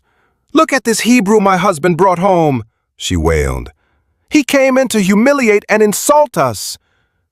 He forced his way in to assault me, but I screamed. The moment he heard me call for help, he panicked, dropped his coat, and fled. She kept his robe right beside her, waiting for her husband. The stage was set, and she rehearsed her venomous lie. "That Hebrew slave you brought home tried to force himself on me, but the second I raised my voice and screamed for help, he dropped his cloak and ran out of the house." Hearing this accusation, Potiphar felt a wave of cold betrayal wash over him. Is this "How your slave treats me," she whimpered. Potiphar burned with blind fury. He seized Joseph and threw him straight into the royal dungeon, where the king's prisoners were kept. Yet even in that dark, forgotten cell, Joseph realized he was not truly alone. God showed him mercy, granting him favor in the eyes of the chief warden. Soon, the warden placed Joseph in charge of every single prisoner. He ran the entire facility, directing all daily operations. The warden never had to worry about a single thing under his watch. God was actively guiding Joseph, breathing favor and success into every single project he managed. Months passed until two high-ranking royal servants, the chief cupbearer and the baker, deeply offended their master, the ruler of Egypt. Pharaoh was furious with these two trusted ministers. In his rage, he had them locked away under guard in the quarters of the guard commander, the exact same facility where Joseph was currently imprisoned. The commander assigned them directly to Joseph, who personally cared for their needs. After they had languished in custody for quite some time, both men, the cupbearer and the baker, experienced vivid, haunting dreams on the exact same night. Each vision carried its own distinct and heavy meaning. The next morning, Joseph walked in and immediately noticed how deeply troubled and anxious they both looked. He asked the fallen ministers sharing his cell, "Why do you look so deeply troubled and downcast today?" he asked. "We both had intense dreams," they answered, "but there is no interpreter." Joseph replied, "Does not interpretation belong to God? Tell me your visions." So the chief cupbearer shared his first. "In my dream, a sprawling vine appeared right in front of me, bearing 3 distinct branches. It budded, instantly burst into beautiful blossoms, and the heavy clusters ripened into rich grapes. Pharaoh's royal cup was right there in my hand. I gathered the grapes, squeezed their juice into it, and presented the cup to him. "This is what your dream means," Joseph explained.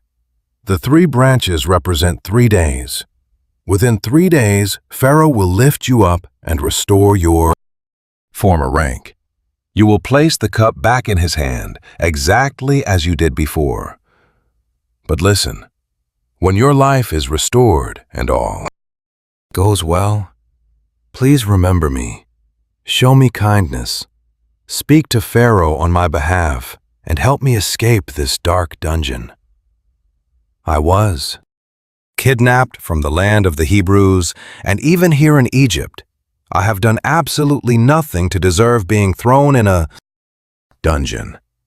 Seeing that the interpretation was so hopeful and positive, the eager chief baker spoke up, addressing Joseph. "I had a dream too.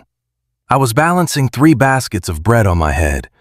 The topmost basket held all kinds of baked goods for Pharaoh, but wild birds kept eating them right out of the basket on my head." Joseph sighed. "This is what it means. The 3 baskets represent 3 days.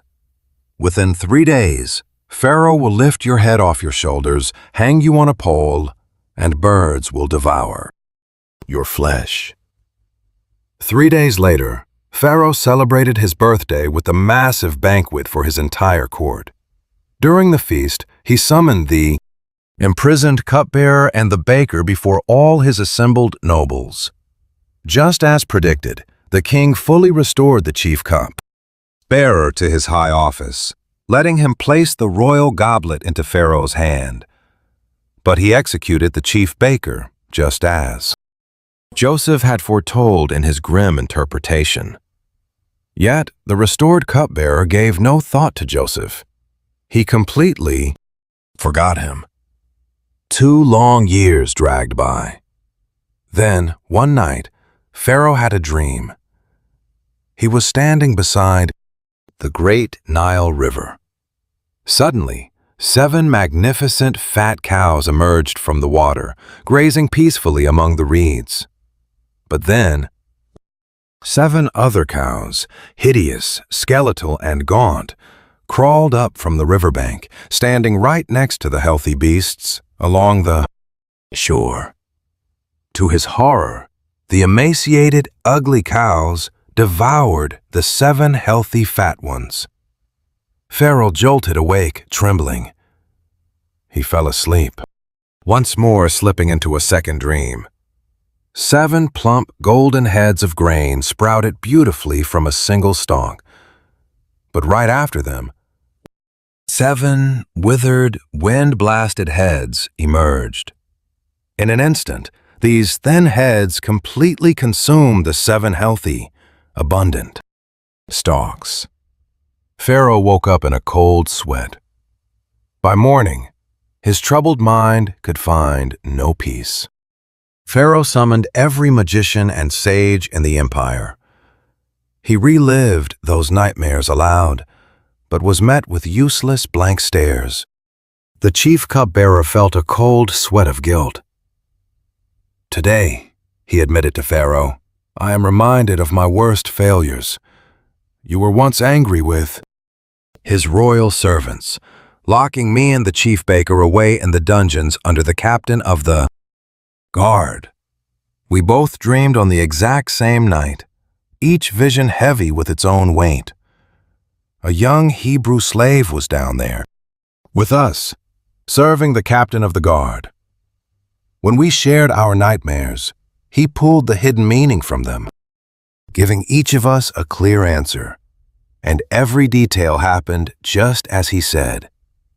I was restored to my post while the baker was executed. Pharaoh immediately demanded Joseph. They dragged him from the dark dungeon.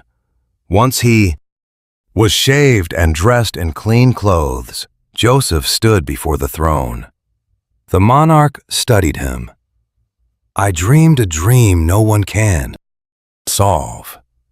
But they say you only need to hear a dream to unlock its secrets.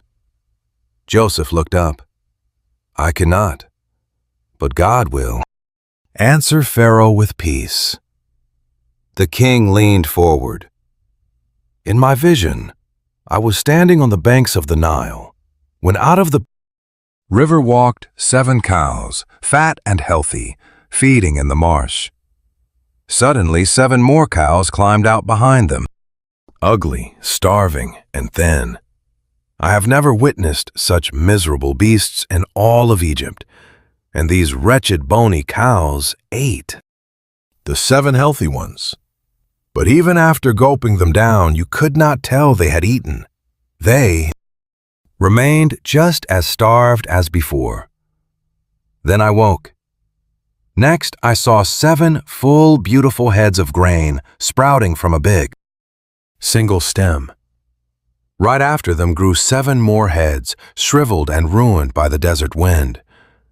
These dry heads swallowed the good ones. My sorcerers heard this, but they were silent. Joseph felt the truth spark in his mind. The dreams of Pharaoh carry one meaning. Heaven is showing you what is coming. The 7 healthy cows represent 7 good years, and the 7 full ears of grain are also 7 years. The vision is one. The 7 ugly, starved cows that rose.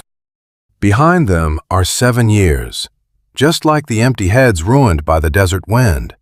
They point to 7 years of famine. God has given the king a glimpse of what he is bringing.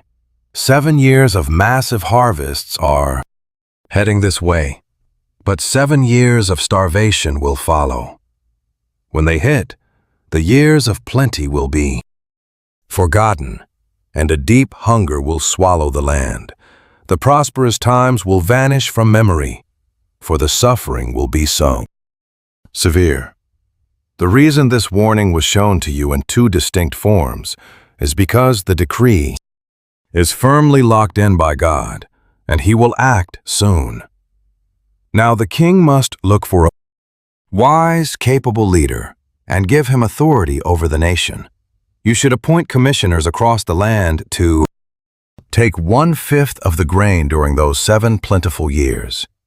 They need to collect all the food from these golden years, stockpiling the wheat under the crown's direct control to be stored safely inside the cities. This food will stand as a crucial shield for the country during the 7 dark years that will strike our empire, saving the people from absolute ruin.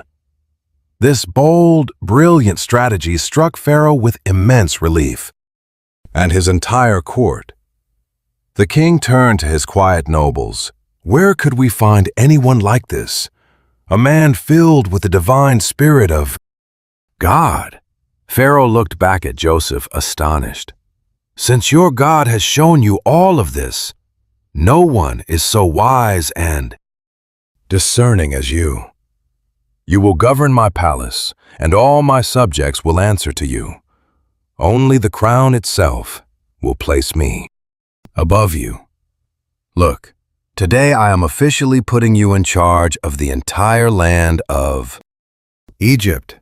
Pharaoh slid his own signet ring onto Joseph's finger, draping him in robes of finest linen, placing a heavy gold chain around his neck. He paraded him in the royal chariot, heralds shouting ahead of him, "Make way! Bow down!" Just like that, the former slave ruled the empire. Then Pharaoh said to Joseph, "I am still Pharaoh, but without your signature, no one shall raise a hand or foot in all Egypt." Pharaoh renamed him Zaphanath-Paneah and gave him Asenath, daughter of Potipharah, priest of On, as his wife. And Joseph immediately set to work, mapping the landscape. He was 30 years old when he stepped into this power, and he left the palace to inspect every corner of the country. During those 7 golden years, the fields yielded massive crops. Joseph gathered up all the food harvested during those 7 plentiful years, storing it inside the cities.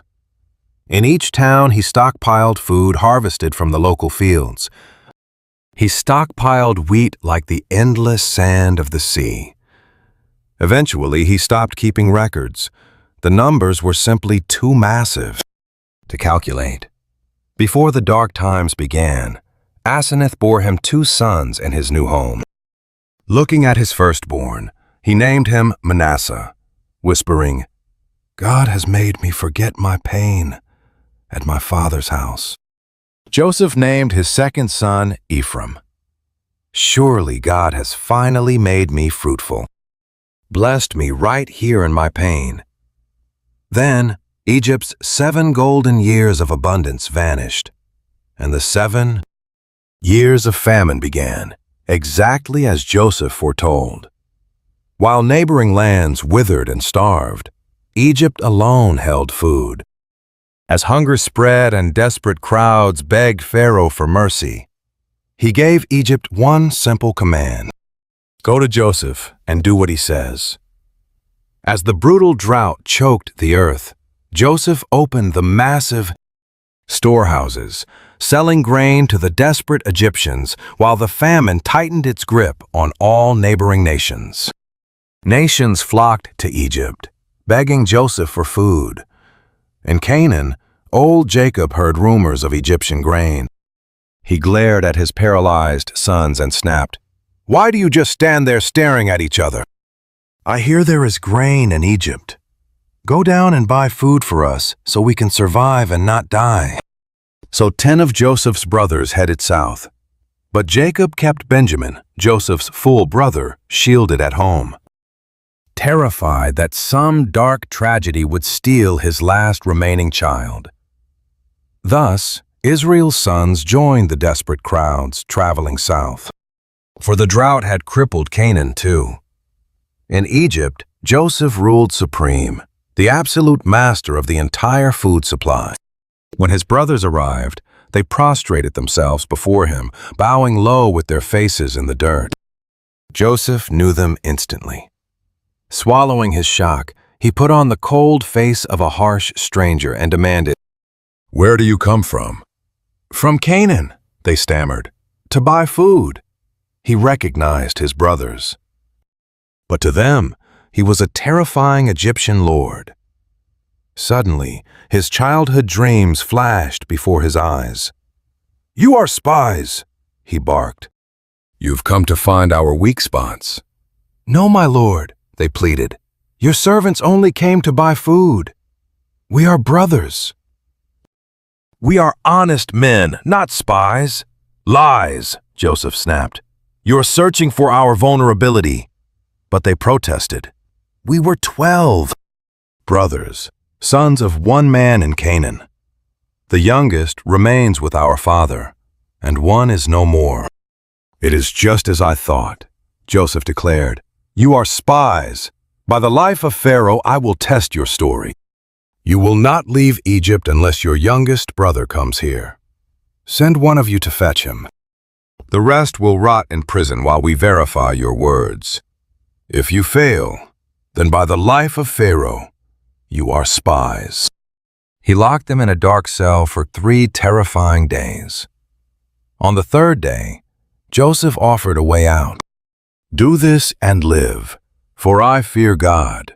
If you are honest men, let one brother remain locked in this cell, while the others carry food back to your starving families. But you must bring your youngest brother back to me, to prove you are telling the truth, or you die." Trapped, the brothers turned to each other, whispering in pure panic, "We are paying for what we did to our brother. We saw his terror, heard his desperate pleas, and ignored him." "That's why this nightmare is happening," Reuben snapped. "Didn't I plead with you not to hurt the boy? But you wouldn't listen. Now his blood is on our hands." They had no clue Joseph understood every word, since they spoke through an interpreter. Hearing their remorse, Joseph turned away quickly to hide his tears. Regaining his composure, he faced them again.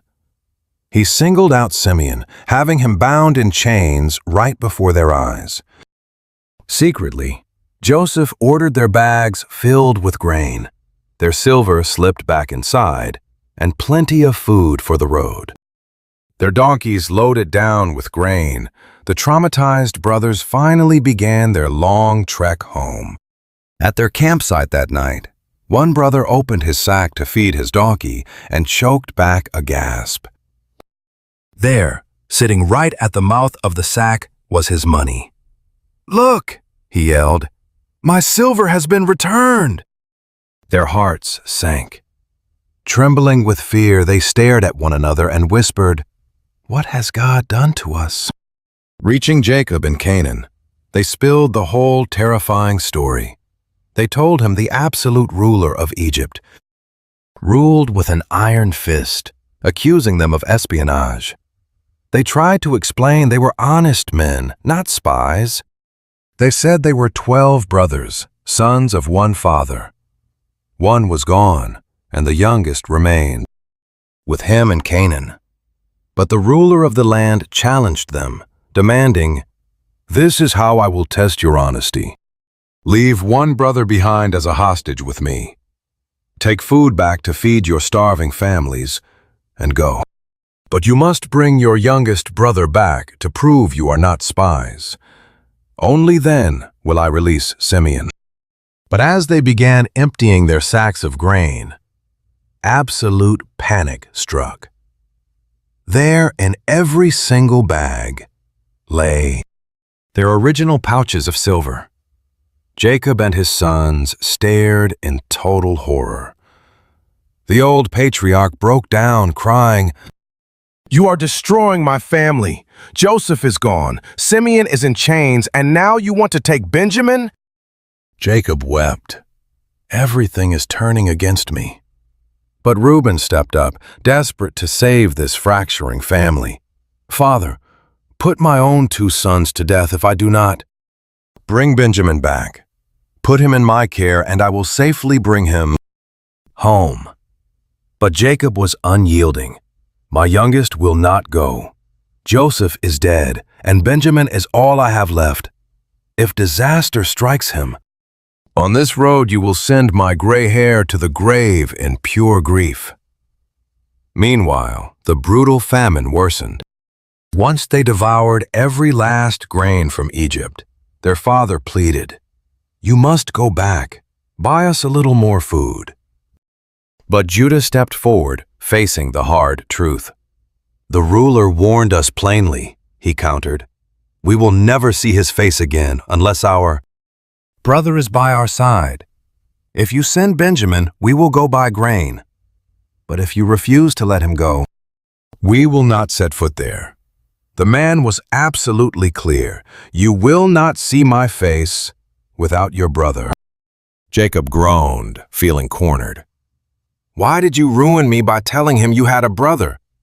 "He interrogated us," they argued. "He demanded to know everything. Is your father still alive? Do you have another brother?" We had to answer. How could we possibly know he would demand we bring him down here?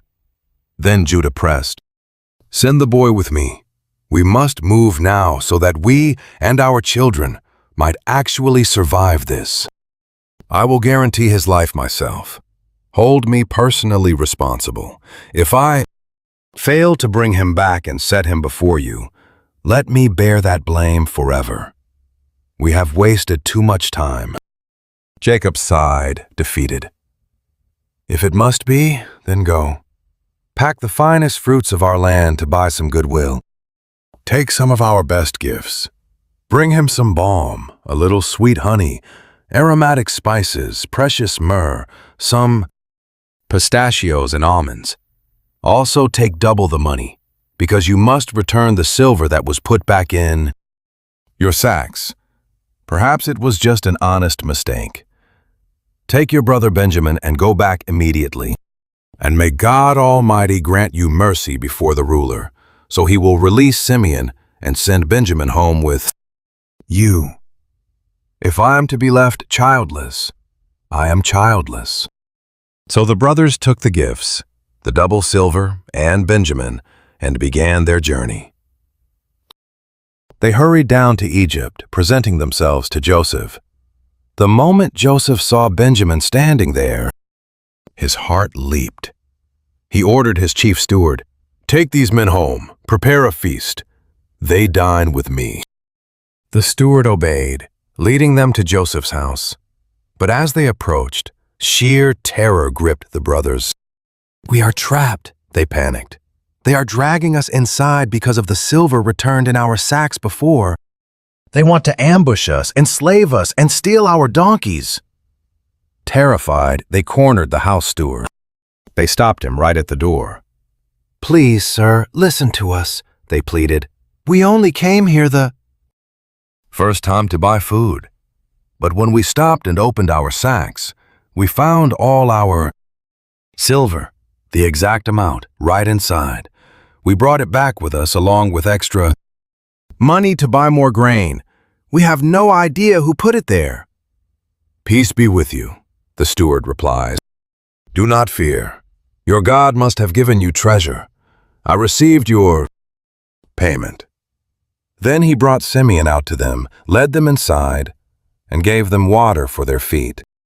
After tending their donkeys, they nervously arranged their gifts, waiting for Joseph's return at noon to dine with him. When Joseph entered his house, they presented their gifts with trembling hands and bowed low to the floor. Joseph greeted them warmly, asking how they were, then asked about their aging father. "Is your elderly father still alive?" he asked. "Our father is alive and well," they replied, bowing again. Then Joseph looked up and saw his younger brother Benjamin, his own mother's son, standing right there. "Is this your youngest brother?" he whispered. "God be gracious to you, my son." The sight pierced him. Overcome by emotion, Joseph rushed from the room, desperately searching for a private place to weep. He wept in his private chamber. Washing his face, he composed himself and ordered, "Serve the meal." They sat Joseph alone, his brothers at another table, and the Egyptians separately. Egyptians refused to dine with Hebrews, as they found sharing a table with them completely detestable. The brothers were seated in exact order from oldest to youngest, and they stared at each other in shock. "How could he know our ages?" they whispered, bewildered as plates were brought from Joseph's table. Benjamin's portion was 5 times larger than theirs, but they still feasted and drank freely together. Joseph pulled his steward aside, his mind spinning. "Pack their bags," he whispered. "Give them every grain they can possibly carry. Slip their silver back inside. And my personal cup, the silver one, hide it deep in the youngest boy's bag." He had to know. Would they protect Benjamin or abandon him too? The steward obeyed, and at dawn they departed. They had barely cleared the city gates when Joseph turned to his servant. This was it. "Go, hunt them down. Overtake them. Ask why they repaid my kindness with evil. Is this how they treat the man who fed them? Tell them they stole the very cup I use for divination. Let them know they have committed a wicked crime." The steward overtook them and spat out the accusation. The brothers froze. What was happening? Their chests tightened in pure dread. "Why would my lord say such a thing?" they pleaded. "We are honest. We even returned the silver we found last time. We brought it all the way back from Canaan. Why would we ever steal gold or silver from your master's house? If any of us has this cup, let him die. The rest of us will become your master's slaves." The steward smiled coldly. "Fair enough, but only the thief becomes my slave. The rest of you walk away free." Desperate to prove their innocence, they frantically ripped open their sacks, dumping the grain onto the dusty ground. The steward searched them one by one, oldest to youngest. Then, in Benjamin's bag, the silver caught the morning sun. It was actually there, in Benjamin's sack. Horrified, they tore their clothes in raw grief, reloaded, and trudged back to Egypt. Joseph was waiting. When Judah and the brothers marched back in, they collapsed at his feet, weeping in absolute defeat. Joseph forced his face into a mask of cold fury. "What did you think would happen? Did you think I wouldn't find out?" Judah's heart hammered against his ribs. What could he say? How could they even begin to prove their innocence now? "God has finally exposed our hidden sins," Judah choked out. "We are your slaves now." But Joseph shook his head coldly. "Never," Joseph replied. "Only the thief stays as my slave. The rest of you can go home to your father." Judah stepped forward, trembling but resolute. "Please, God," he prayed silently, "let this powerful man hear me out. My lord, please do not be angry, though you are equal to Pharaoh himself. You asked us about our family. We answered that we have an aging father back home and a young brother, the child of his old age. His full brother is dead, leaving him the only one of his mother left. Our father clings to him. But you demanded we bring him down so you could see him. We warned you the boy cannot leave his father. If he leaves him, our father will die. Yet you insisted we would never see your face again without him. When we returned to our father, your servant, we had to repeat every word you said to us. So when he told us to buy more food, we refused. We could not face you without our youngest brother. We knew the door was shut to us without him. Then my father, your servant, reminded us of his agony. He said, 'You know my wife bore me 2 sons. One went out from me and was surely torn to pieces. If you take this one too, and harm comes to him, you will bring my gray hair down to the grave in sorrow. If I return to my father now without the boy,'" Judah's voice cracked, imagining the old man's heart finally breaking. His very soul is bound up in the boy's life. If he sees the child is gone, it will kill him. We would bring our father's gray head down to the grave in mourning, and I personally guaranteed his safety. I told him if I do not bring him back, let me bear the blame forever. So now I beg you, please, let me stay here as your slave instead of the boy. Let him go home with his brothers. How can I return to my father without him? I cannot bear to watch that sorrow destroy him. Joseph broke. He could not play the cold tyrant for another second. Out! He roared to his guards. Everyone out!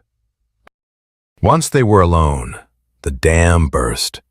He wept so violently that his cries echoed deep within the palace walls. The entire Egyptian court heard him. Finally, Joseph turned to his bewildered brothers, his voice shaking. "I am Joseph," he sobbed. "Is my father really still alive?" But they just stood there, frozen. Terror paralyzed them. They could not speak a single word, staring at this powerful ruler in absolute dread. "Please, come closer," Joseph whispered. As they slowly stepped forward, he said, "I am your brother, Joseph, the one you sold into slavery. But do not be afraid, and do not be angry with yourselves anymore. God sent me ahead of you to save lives. For 2 years now, this terrible famine has ravaged the earth. For 5 more years, there will be no harvest.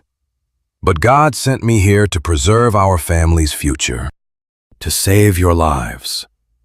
Deep down, I knew it wasn't you who sent me here. It was God, raising me up as a father to Pharaoh and master of Egypt. Now, run to my father. Tell him his lost boy is alive and ruling over all of Egypt. Tell him, Joseph says God made me Lord here. Come down immediately. Do not wait. The rich, green pastures of Goshen. I need you close. Your children, grandchildren, flocks, herds, and everything you own. There, I will sustain you. 5 years of brutal famine still remain. If you stay in Canaan, your entire household will surely starve. Look at me.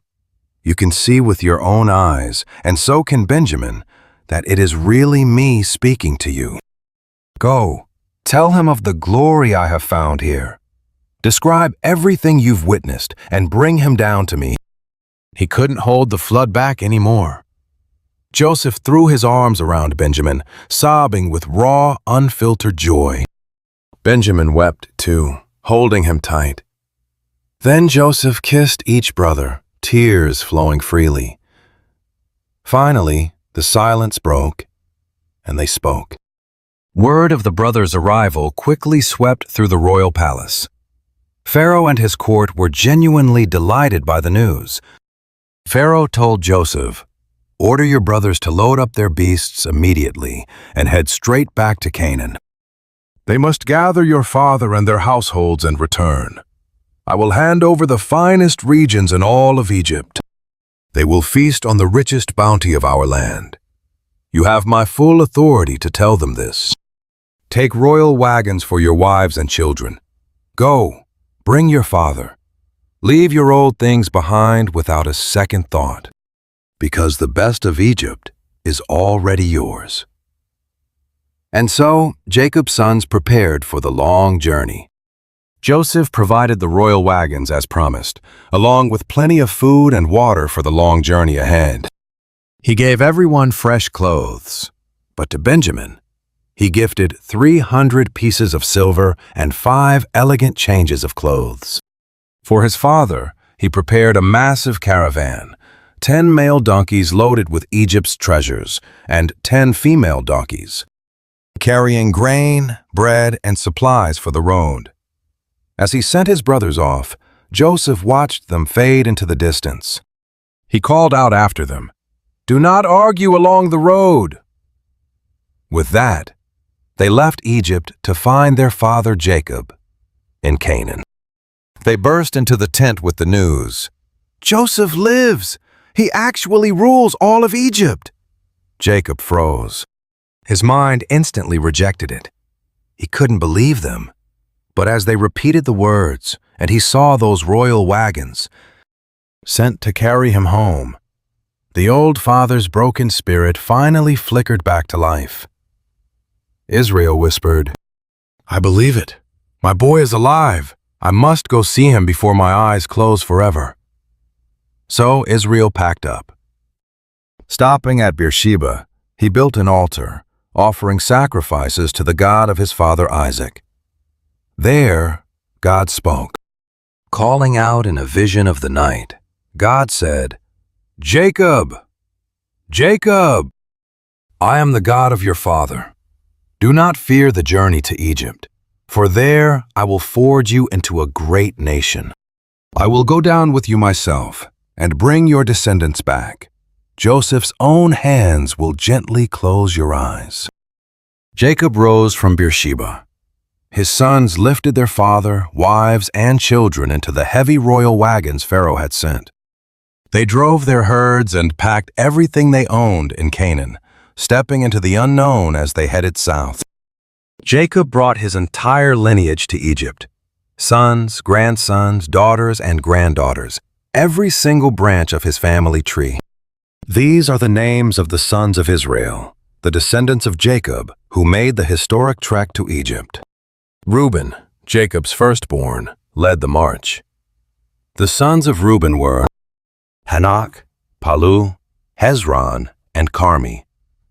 Simeon's sons, Jemuel, Jamin, Ohad, Jachin, Zohar, and Shaul, born of a Canaanite woman.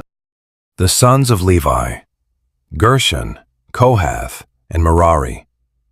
Judah's sons, Onan, Shelah, Perez, and Zerah. But and Onan had already died in Canaan.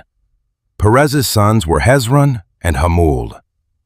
Issachar's sons, Tola, Pua, Jashub, and Shimron. Zebulun's sons, Sered, Elon, and Jaleel. These were the sons Leah bore to Jacob in Padan Aram, along with his daughter Dinah. His entire direct lineage numbered 33 in total. The sons of Gad, Zephon, Haggi, Shuni, Esbon, Eri, Arodi, and Areli. Then the sons of Asher, Imnah, Ishva, Ishvi, and Beriah. Their sister was Sarah. Beriah's sons were Heber and Malchiel. These 16 descendants were born to Jacob through Zilpah, the handmaid Laban gave to Leah. Then the sons of Rachel, Jacob's beloved wife, Joseph and Benjamin. In Egypt, Joseph had Manasseh and Ephraim by Asenath, daughter of Potipharah, priest of On. Benjamin's sons, Bela, Becher, Ashbel, Gera, Naaman, Ehi, Rosh, Mupim, Hupim, and Ard. These 14 descendants were born to Jacob through Rachel. All. Dan's son was Husham. Naphtali's sons, Jazeel, Guni, Jezer. These 7 sons belonged to Jacob and Bilhah, Rachel's servant from Laban, another branch of this rapidly expanding dynasty. 66 of his own descendants made the grueling trek to Egypt with him, not counting his sons' wives. Add Joseph's 2 sons born in Egypt, and the grand total of this family entering a strange land was 70 people. Jacob sent Judah ahead to scout the road and lead them directly to Goshen. Joseph's heart raced as he readied his chariot. He had waited 20 years. He would not wait 1 second more to see his father. The moment Joseph saw him, he fell on his neck, weeping unconditionally, holding on as if to make up for lost time. "Now let me die," Jacob wept, clutching his boy. "I have seen your face, and my son is still alive." Joseph turned to his family, already calculating their next political move. "I must go and report this to Pharaoh. I will tell him my family and my father's entire household have finally arrived from the harsh Canaan wilderness. They are shepherds, men of livestock, and they have brought their flocks, their herds, and everything they own. When Pharaoh summons you and asks what you do, tell him you have kept livestock since your youth, just like our fathers. We need Goshen because the Egyptians find shepherds completely detestable and want us separate." Joseph told Pharaoh, "My father and brothers are finally here. They brought their herds from Canaan, and they are waiting in the land of Goshen." Joseph presented 5 of his brothers to Pharaoh, who immediately demanded, "What is your occupation?" "We are shepherds, just like our ancestors," they replied. "We have come to stay because the famine is so severe. There is no pasture left for our flocks in Canaan. Please, let us settle in Goshen." Pharaoh told Joseph, "Your father and your brothers have come to you. The land of Egypt is before you. Settle your family in the very best part of the country. Let them stay in Goshen, and if you know any capable men, put them in charge of my royal herds." Then Joseph brought in his father Jacob, and the old man blessed Pharaoh. Pharaoh asked him, "How old are you?" Jacob replied, "The years of my difficult pilgrimage are 130. Few and difficult have they been." Jacob blessed Pharaoh again and left the king's presence. Joseph settled his family, granting them prime property in the most fertile region of Egypt. He gave them the district of Ramesses exactly as ordered, ensuring his family had bread to survive. He fed every mouth, down to the youngest child. Yet beyond their oasis, the world was starving. As the world withered, Joseph gathered every coin the people spent on grain just to stay alive. He swept up all the money in Egypt and Canaan from those purchasing grain, routing the massive wealth straight into Pharaoh's treasury. When the money ran out, desperate crowds begged him, "Give us food. Must we die before your very eyes?" "Our money is gone." But Joseph remained pragmatic. "If your money is gone, bring your livestock and we will trade." So they brought their livestock to Joseph, trading their animals for bread to survive one more year. He took their horses, flocks, herds, and donkeys, keeping them fed for that brutal year in exchange for everything. When that year ended, they returned the next spring, hollow-eyed, desperate, and begging once more. "We cannot hide the truth," they wept. "Our money is gone. Our herds are yours. We have nothing left. Nothing remains but our bodies and our soil. Why should we die and let our land go to ruin? Buy us and our land for bread. We will gladly become Pharaoh's servants. Just give us seed so we can live, and the soil does not turn to dust." So Joseph bought the entire land of Egypt for Pharaoh. In their desperation, people sold their ancestral fields. The famine crushed them. The country became the king's property, and Joseph reduced the population to servitude from border to border. Only the priests' land remained untouched, because Pharaoh provided them with a regular food allowance. Since their needs were fully covered by the crown, they never had to sell their sacred ground. Then Joseph addressed the nation. "I have purchased you and your land for Pharaoh today. Here is seed. Go plant. When the harvest comes, give 1/5 to Pharaoh. Keep the other 4/5 for yourselves and your children." "You have saved our lives," the people cried out. "We only beg for your favor as his servants." So Joseph established a lasting law over Egypt. securing a fifth of all harvest for the crown. To the surviving family, Pharaoh's tax was a harsh constant, demanding a fifth of the harvest, except for the priests' sacred lands. Meanwhile, the clan of Israel settled in Goshen, carving out a home in those fertile pastures. They bought land, thrived, and multiplied. For 17 long years, Jacob watched his family grow in this foreign refuge. Now, at 147, the old patriarch knew his time was running out. He summoned his powerful son Joseph.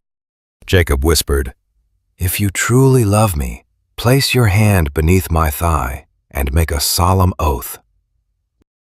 Swear that you will show me true devotion. Do not bury me here in Egypt when my time comes. Carry me out of this place. Bury me with my ancestors." Joseph nodded, reassuring him, "I will do exactly as you ask." "Swear it to me," the old man insisted. Joseph gave his word, and Israel bowed in worship, leaning heavily on his staff. Soon, word reached Joseph that his father was failing. Heart heavy, he quickly took his sons Manasseh and Ephraim to see him. Hearing that Joseph had arrived, the dying patriarch forced himself up, summoning every ounce of his remaining strength. Jacob looked at his son, his failing memory sharpening. "God Almighty appeared to me at Luz in Canaan and blessed me there.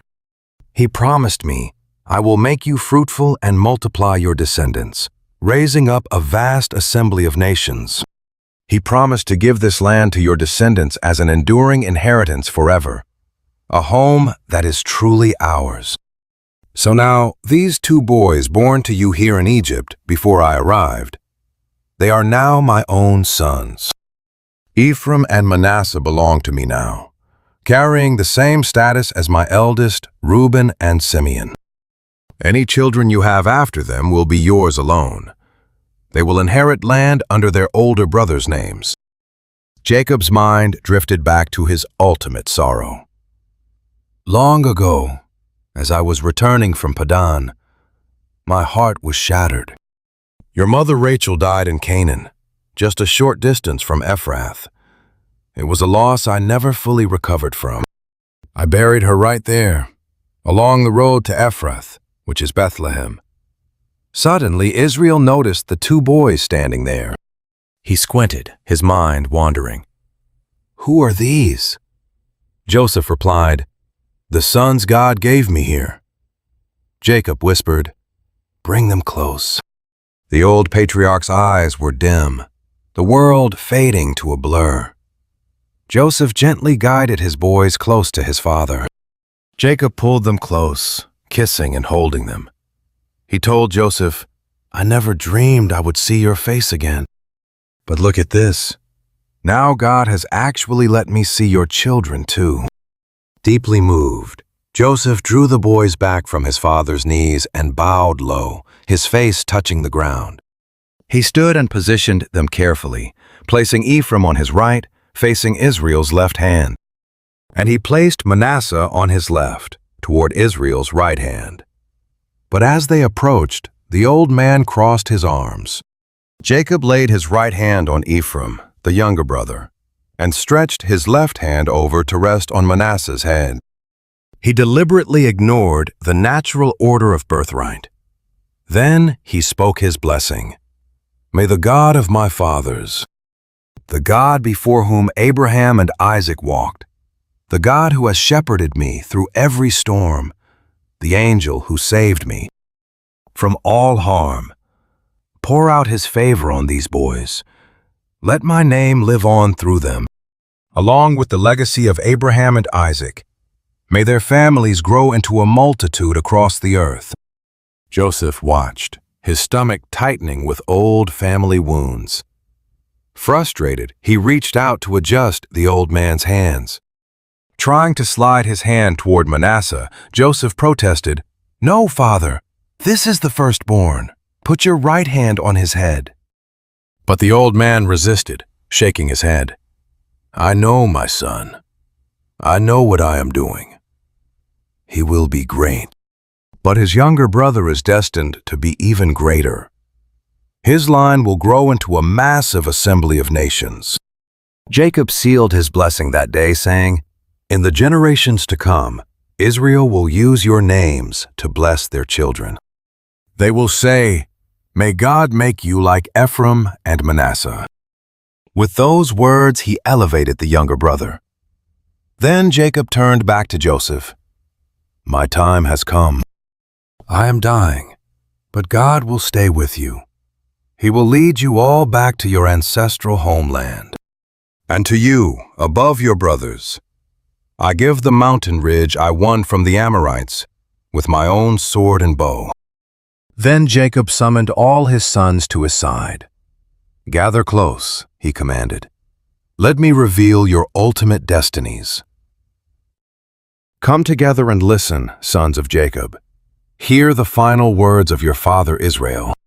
Reuben, you are my firstborn, my raw strength, the very first sign of my manhood, supreme in honor and power.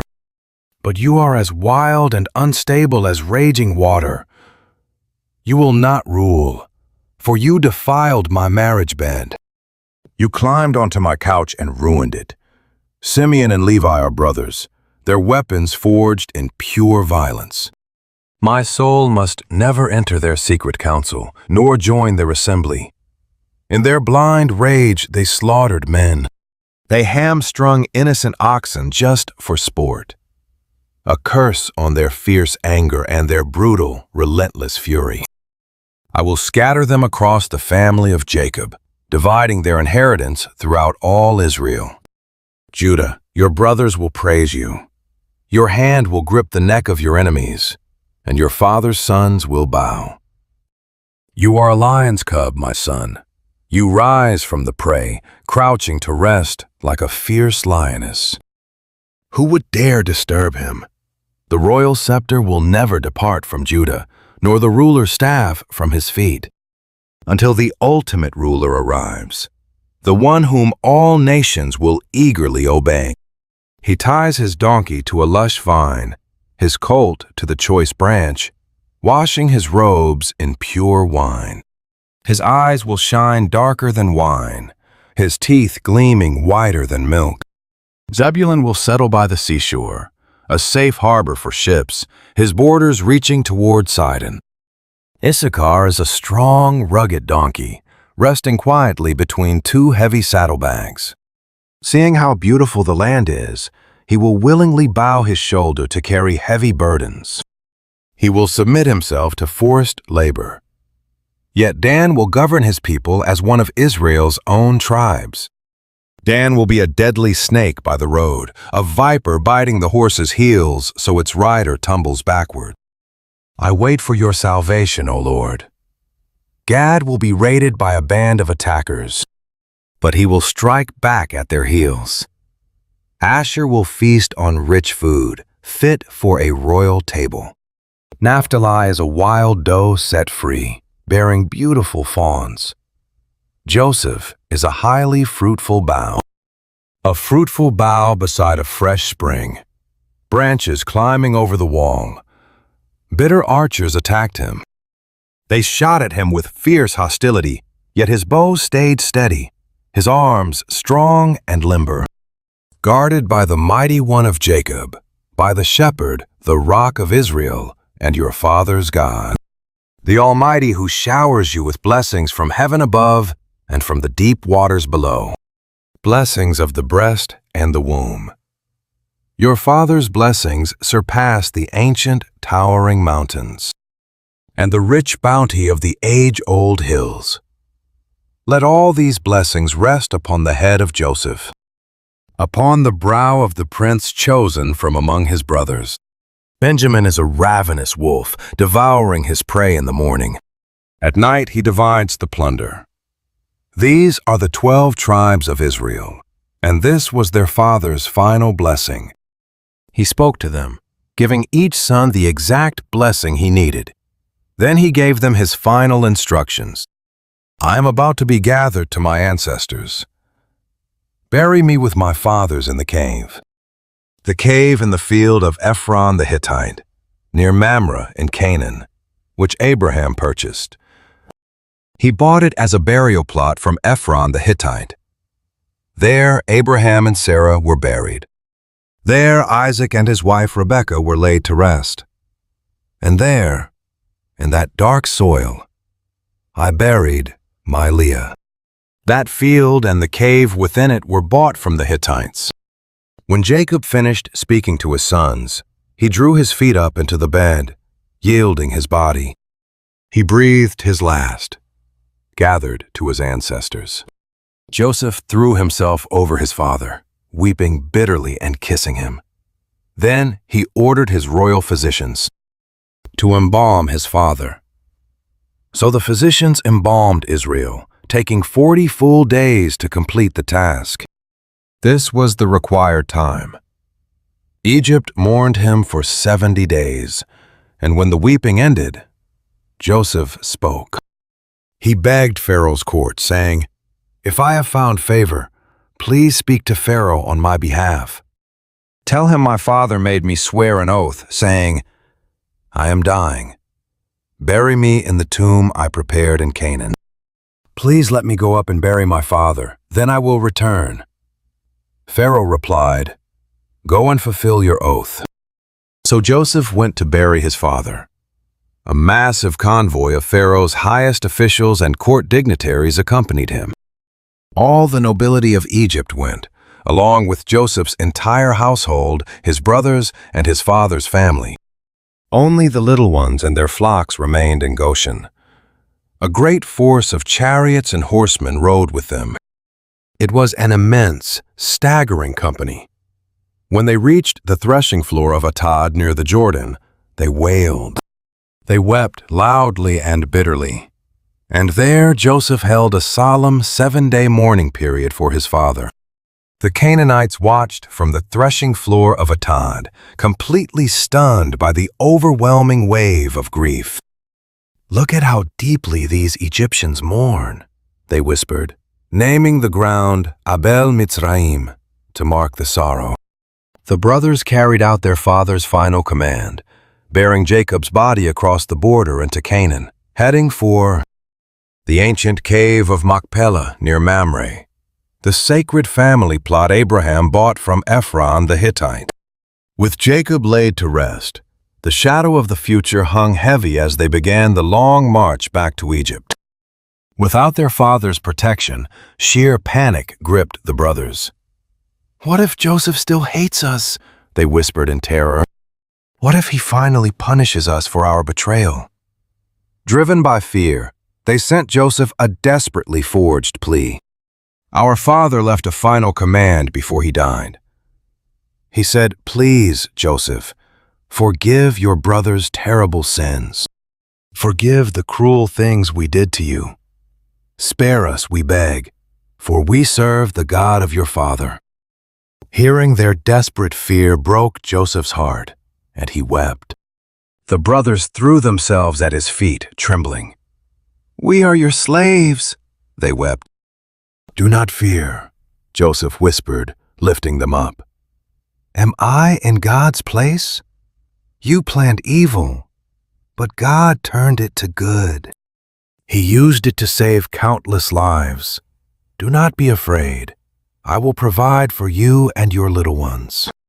His kindness finally broke their terror. Safe in Egypt, Joseph kept his massive family sheltered and secure. He lived to be 110, watching generations flourish, even bouncing Manasseh's grandsons on his knees. When his own end finally drew near, he gathered his brothers close. "I am about to die," he whispered, "but God will surely visit you and lead you back to the land he promised to." Abraham, Isaac, and Jacob. Then he demanded a solemn oath. "When God finally comes to rescue you, you must carry my bones out of here." At 110 years old, Joseph drew his last breath. They embalmed his body, placing him in an Egyptian coffin, a silent witness waiting for home. The promise lived on, waiting for the Exodus.